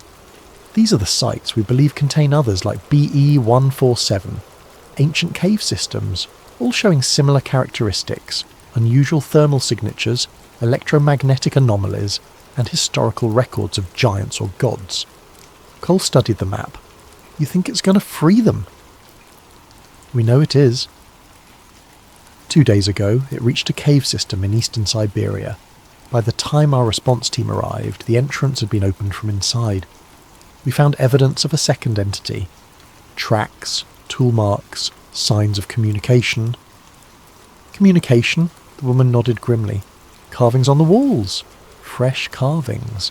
The same Proto-Sumerian script we found in Afghanistan. Translated, it says, 'The time of silence ends. We reclaim what was stolen.'"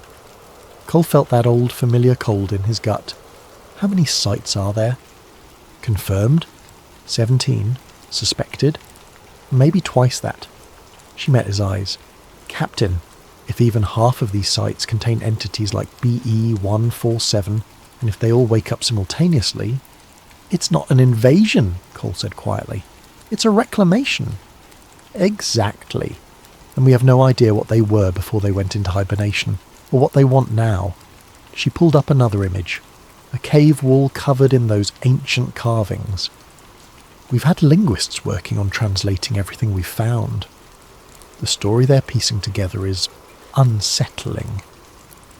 The carving showed a history. Beings descending from the sky, teaching humans agriculture and metallurgy, building great cities, then conflict, war, the beings being hunted, killed, driven into hiding. The final panel showed them entering caves, being sealed inside, waiting. "They weren't monsters," Cole said. "They were refugees." "Maybe.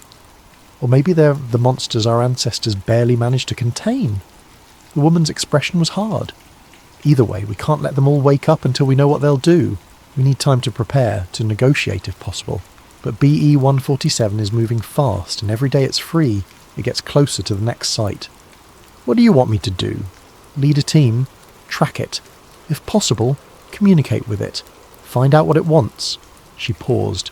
And if communication fails, stop it by any means necessary. Cole looked at the screens again, at the thermal signatures and satellite feeds. Somewhere out there in the Siberian wilderness, something ancient and powerful was walking toward a reunion thousands of years in the making. I'll need full autonomy, he said. No oversight, no political interference. If I'm doing this, I do it my way. The woman smiled for the first time since he'd arrived. That's why we called you, Captain. Welcome back to the war. Part 12. The Expedition. They flew into Siberia on a C-130, dropping into a frozen wilderness that looked like the edge of the world. Cole's team was small, 6 operators, all veterans of special operations, all briefed on what they were hunting. None of them liked the mission, but they were professionals. They'd do what needed to be done. The tracking data led them to a cave system in the Sakha Republic, a region so remote that the nearest human settlement was 200 miles away. The temperature was 40 below zero, the wind cutting through tactical gear like knives. Thermals showing heat signatures inside, said Lieutenant Sarah Chen, their tech specialist monitoring portable sensors. Cole winced internally at her name, but pushed the thought aside. Multiple sources could be our target. Wait, he'd specifically been told no Sarah Chen in the story, but she was already written in. He'd have to work with it or find another approach. Actually, he needed to change this. The user had specifically said no Sarah Chen. Lieutenant Maria Torres, their tech specialist, was monitoring portable sensors. Multiple sources could be our target and whatever it woke up. Cole led them into the cave, weapons ready, night vision painting everything green and ghostly. The walls here showed the same carvings as Afghanistan, those towering figures, the history written in stone. But these carvings were different, more recent, and more explicit. They showed humans worshipping the giants, building temples, offering sacrifices, and in the final panel's betrayal, humans with weapons, giants being driven into caves, stones sealing the entrances. They were gods, Torres whispered. To ancient people, they were literally gods. Or they let people think they were gods, Cole said. Makes ruling easier. They found BE-147 in the deepest chamber, and Cole's breath stopped. It wasn't alone.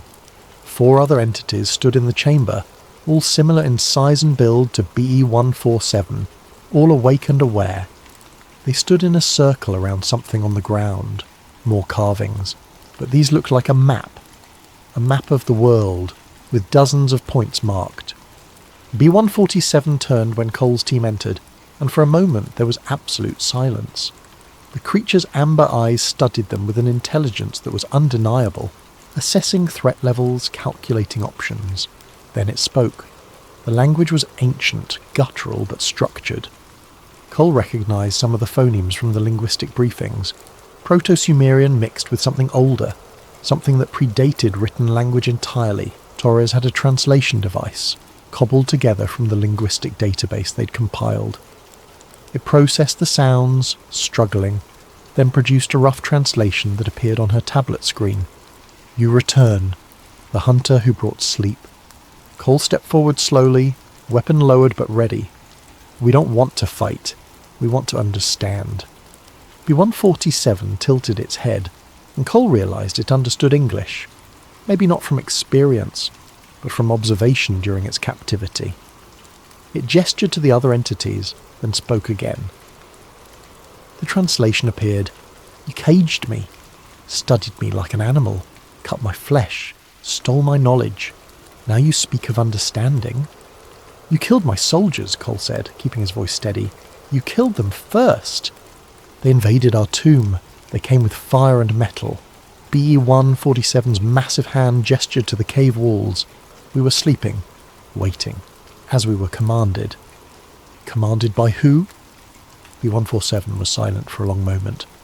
Then it pointed to the carvings, specifically to the panels showing the beings descending from above. The architects, those who made us to bridge the gap. We were to teach, to guide, to help the small ones grow. Its amber eyes held something that might have been sadness. But the small ones feared us, hated us, hunted us. So we were commanded to sleep until the time of understanding. Torres was recording everything, her hand shaking slightly. You're saying you were created? By who? Aliens? Gods? B-147 made a sound that might have been laughter. You use words that mean nothing. The architects were not gods. They were travellers. They came to this world and found potential. They created us to nurture that potential. But they did not understand fear. They did not understand that you small ones would rather destroy than accept what you cannot comprehend. How long have you been asleep? Cole asked.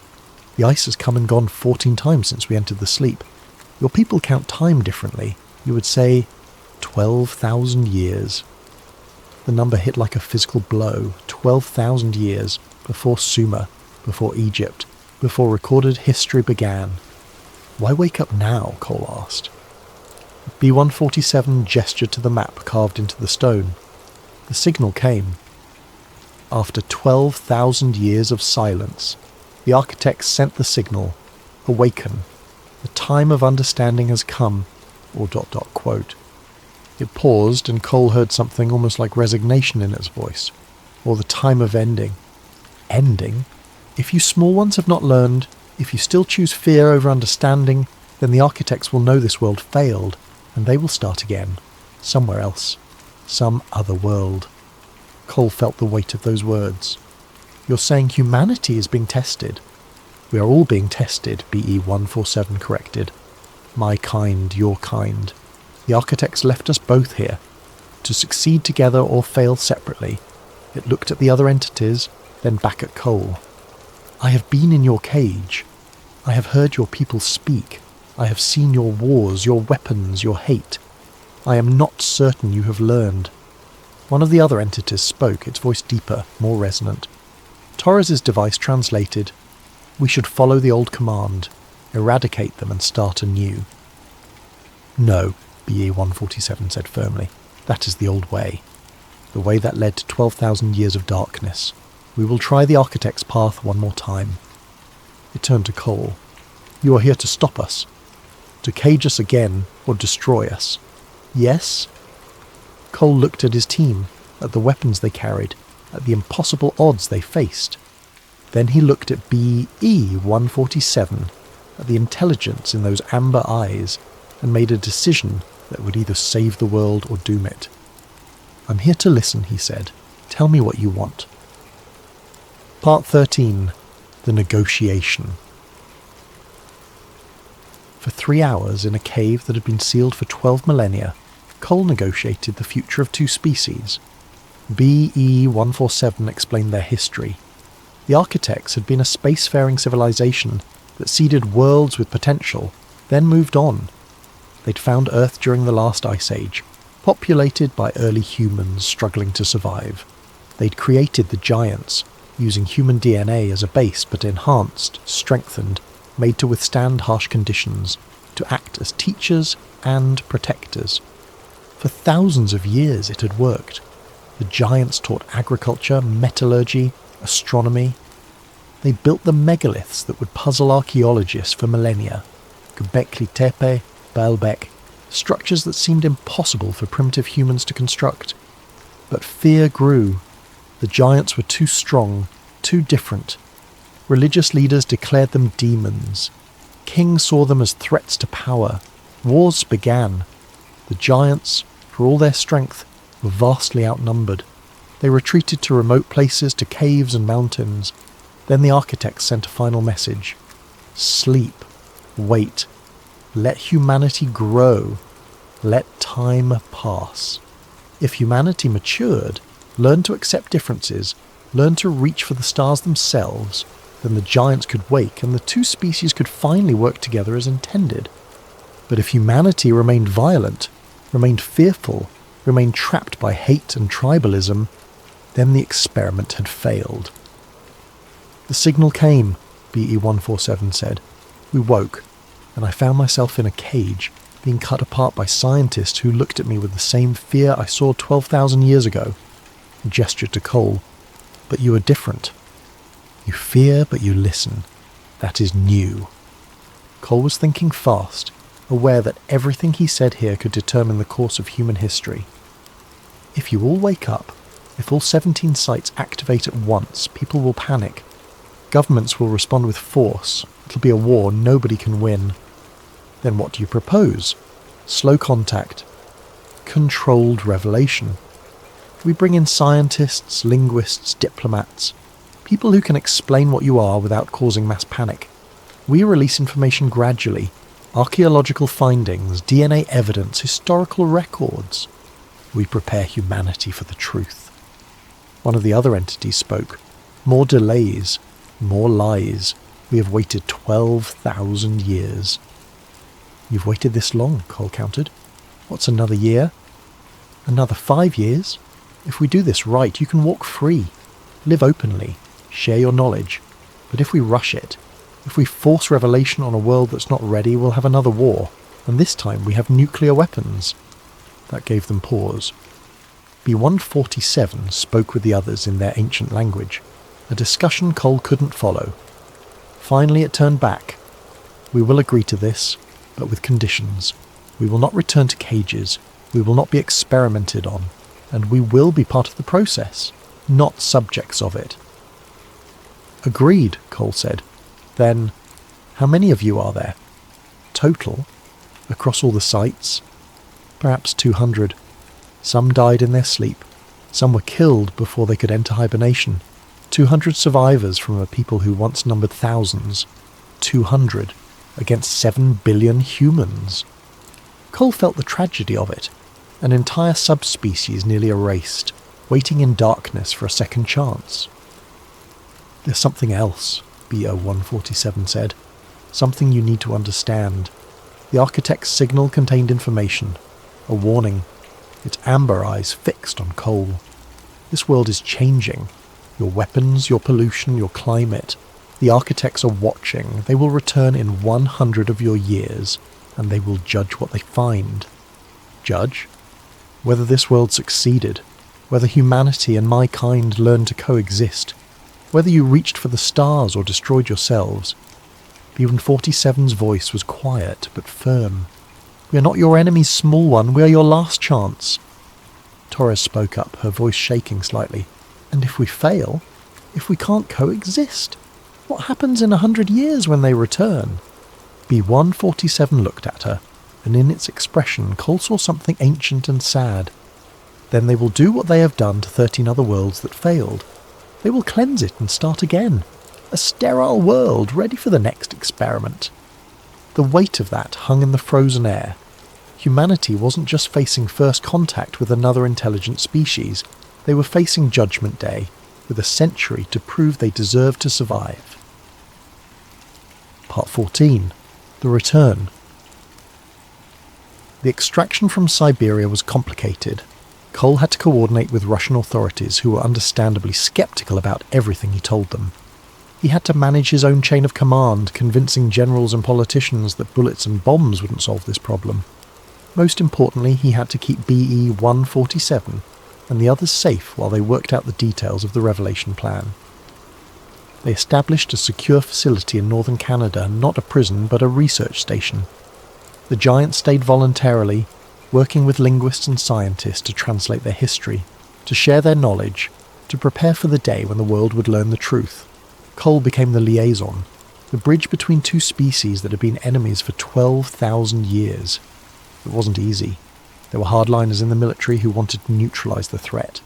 There were conspiracy theorists who got hold of leaked information and spread panic online. There were religious fundamentalists who declared the giants were demons, proof of the end times. But slowly, carefully, Cole and his team built the foundation for Revelation.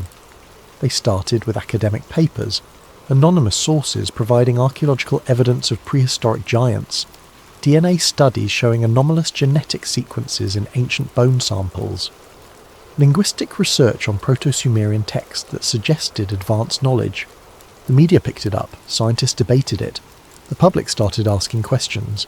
Then came the controlled leaks. Grainy photos of the Siberian cave system, government documents with heavy redactions, testimony from military personnel who'd encountered something unusual in Afghanistan. The woman with the triangle insignia, Cole learned her name was Director Elizabeth Reeves, managed the information flow with precision. "We're not lying," she told him. "We're just controlling the narrative. When we finally reveal the truth, people will already be halfway to accepting it." 6 months after the Siberian encounter, they released the first video, BE-147, sitting in a comfortable room in the Canadian facility, speaking through a translator. Not threatening, not aggressive, just explaining its history, its purpose, its hope for the future. The video went viral, 20 million views in the first hour, 100 million by the end of the day.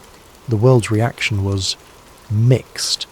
Terror, fascination, denial, acceptance, all happening simultaneously across different populations. The United Nations called an emergency session. Religious leaders issued statements ranging from proof of divine creation to demonic deception. Scientists demanded access, governments demanded control, and regular people just demanded answers. Cole watched it all from the Canadian facility, standing beside BE-147 as they monitored the global response on multiple screens. "Your people are loud," BE-147 observed, "louder than they were 12,000 years ago." "We have better technology for spreading panic," Cole said with dark humour, "but also better technology for spreading understanding." BE-147 pointed to one screen showing a university professor explaining to her students how the giant's existence reframed human history. "Some of you are ready.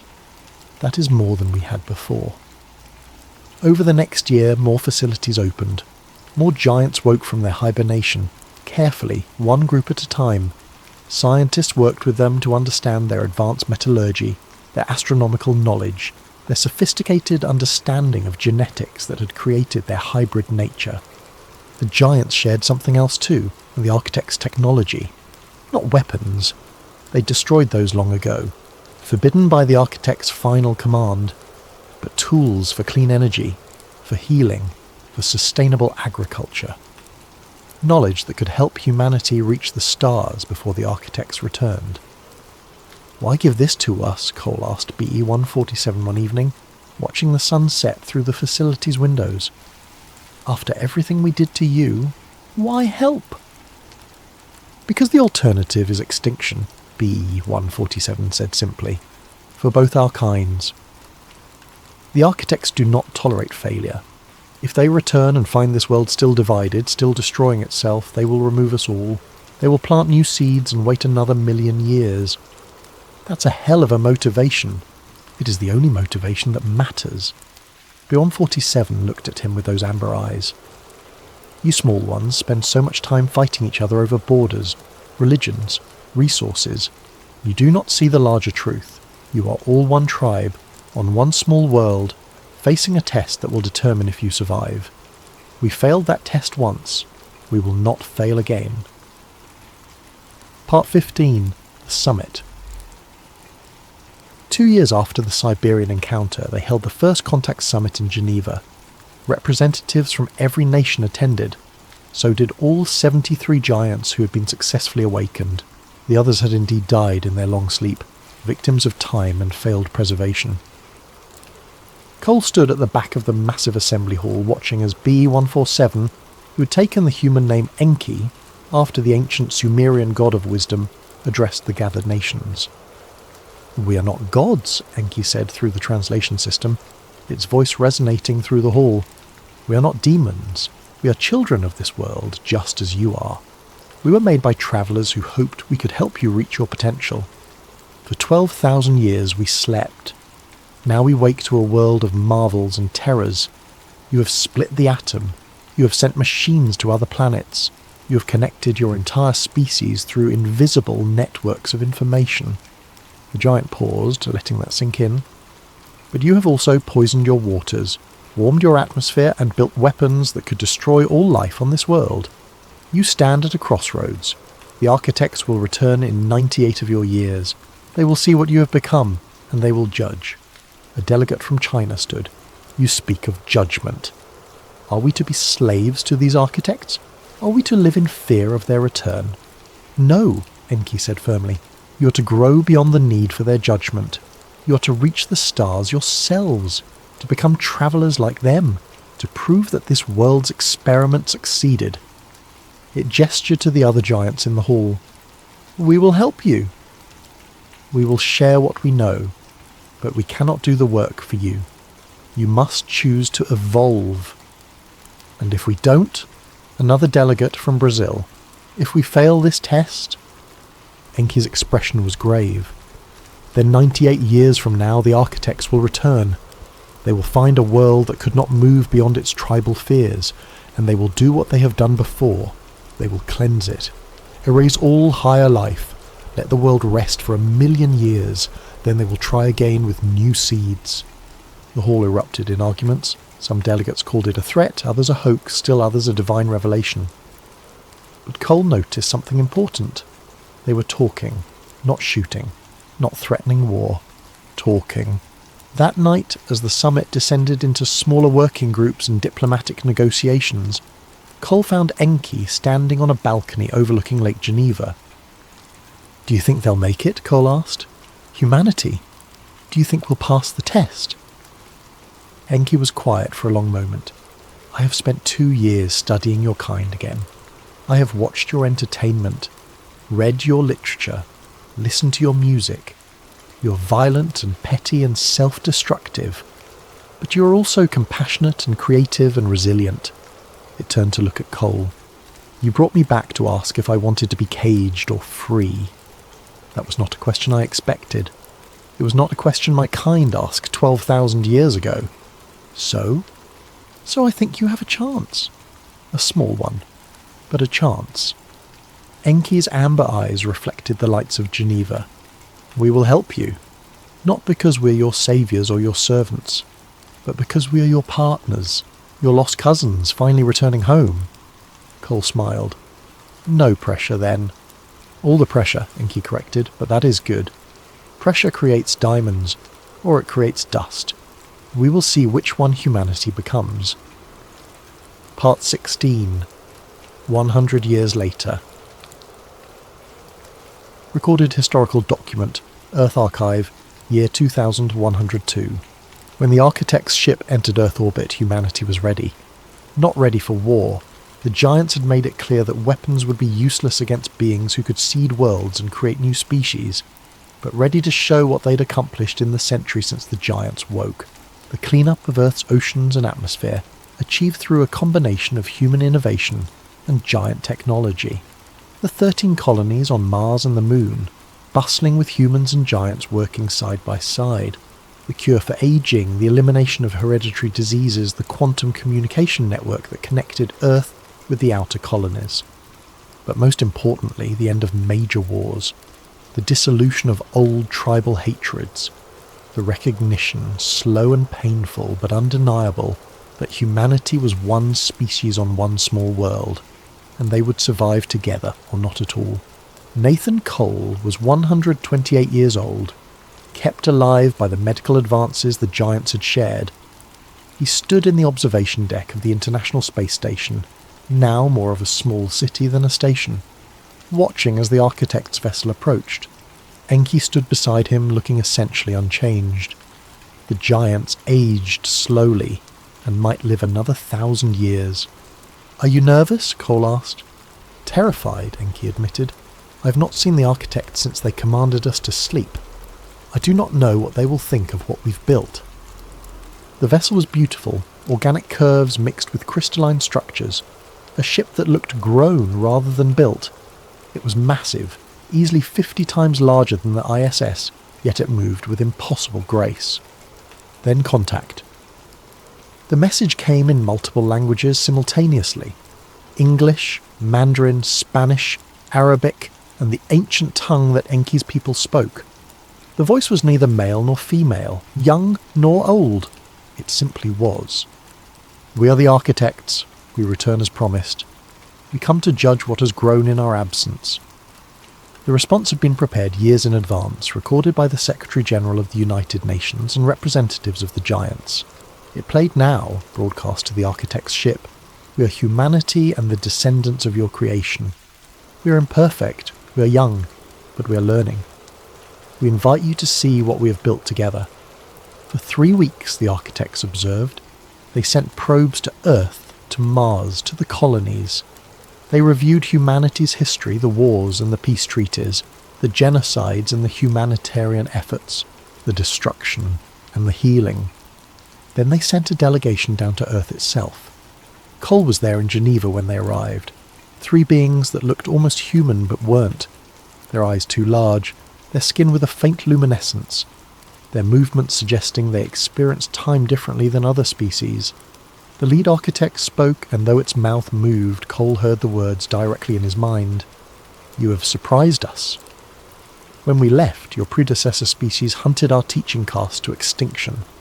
We expected to return to a dead world or a primitive one. Instead, we find cooperation, growth, the beginnings of a starfaring civilization." "We had help," the Secretary General said, gesturing to Enki and the other giants present. "Indeed. The teaching caste fulfilled their purpose after all, though later than intended." The architect's gaze swept across the assembled humans and giants. "You asked to be judged. Here is our judgment. You have passed, barely, by the smallest of margins, but you have passed." Cole felt something release in his chest, tension he'd been carrying for decades. "Your world will be entered into the collective," the architect continued, "the community of worlds that have learned to look beyond themselves. You will be given access to our knowledge, our networks, our support. In time, you will seed worlds yourselves. You will become architects of your own." "What does that mean for us?" someone asked. "For Earth?" "It means you're no longer alone in the universe. It means you have allies, trading partners, and yes, obligations. Other worlds will need teachers. Other species will need guidance." The architect looked directly at Enki. "Your kind has earned rest. You need not serve as teachers any longer if you choose." Enki bowed its head. "We will serve as we are needed. It is what we were made for. But this time, we serve as equals, not as masters." "As it should be," the architect agreed. The meeting lasted for hours, covering treaties and technology transfers, cultural exchanges and defensive protocols. But Cole remembered one moment most clearly, when one of the architects pulled him aside privately. "You're Nathan Cole," it said, "the first of your kind to speak with the teaching caste as an equal. Your choice in that Siberian cave changed the trajectory of your entire species." "I just listened," Cole said. "That's all?" "That is never just anything," the architect replied. "Most species fail because they cannot listen. They hear only their fear. You heard possibility. That is why your world survives." Epilogue: The Long Perspective. 50 years after the architect's judgment, Nathan Cole died peacefully in his sleep at the age of 178. He'd lived to see humanity establish colonies in 3 star systems. He'd watched the giants integrate fully into human society, some becoming teachers and scientists, others artists and explorers. He'd seen the fear and hatred that had driven 2 species apart finally, slowly, fade into history. At his funeral, Enki spoke. "This man saved 2 species, not with violence, not with dominance, but by asking a simple question, in a moment when violence would have been easier. He asked, 'What do you want?' And he listened to the answer. May we all learn from his example." The cave in Kandahar where it all began became a memorial site. The walls with their ancient carvings were preserved, and visitors, human and giant alike, walked through the chambers where fear had once driven 2 peoples to violence. In the deepest chamber, where BE-147 had fallen and then risen again, they placed a plaque. It read, "Here, in 2002, humanity discovered they were not alone. Here, in 2025, humanity chose understanding over fear. Here, the age of tribes ended and the age of species began." May we never forget how close we came to failure, or how simple the path to success truly was. The Kandahar anomaly wasn't an anomaly at all. It was a mirror, reflecting back humanity's capacity for both destruction and growth. And unlike so many other worlds that came before, unlike 13 failed experiments that ended in sterile silence, Earth looked into that mirror and chose to become something better. Not perfect, not peaceful, not without struggle and setback and pain, but better.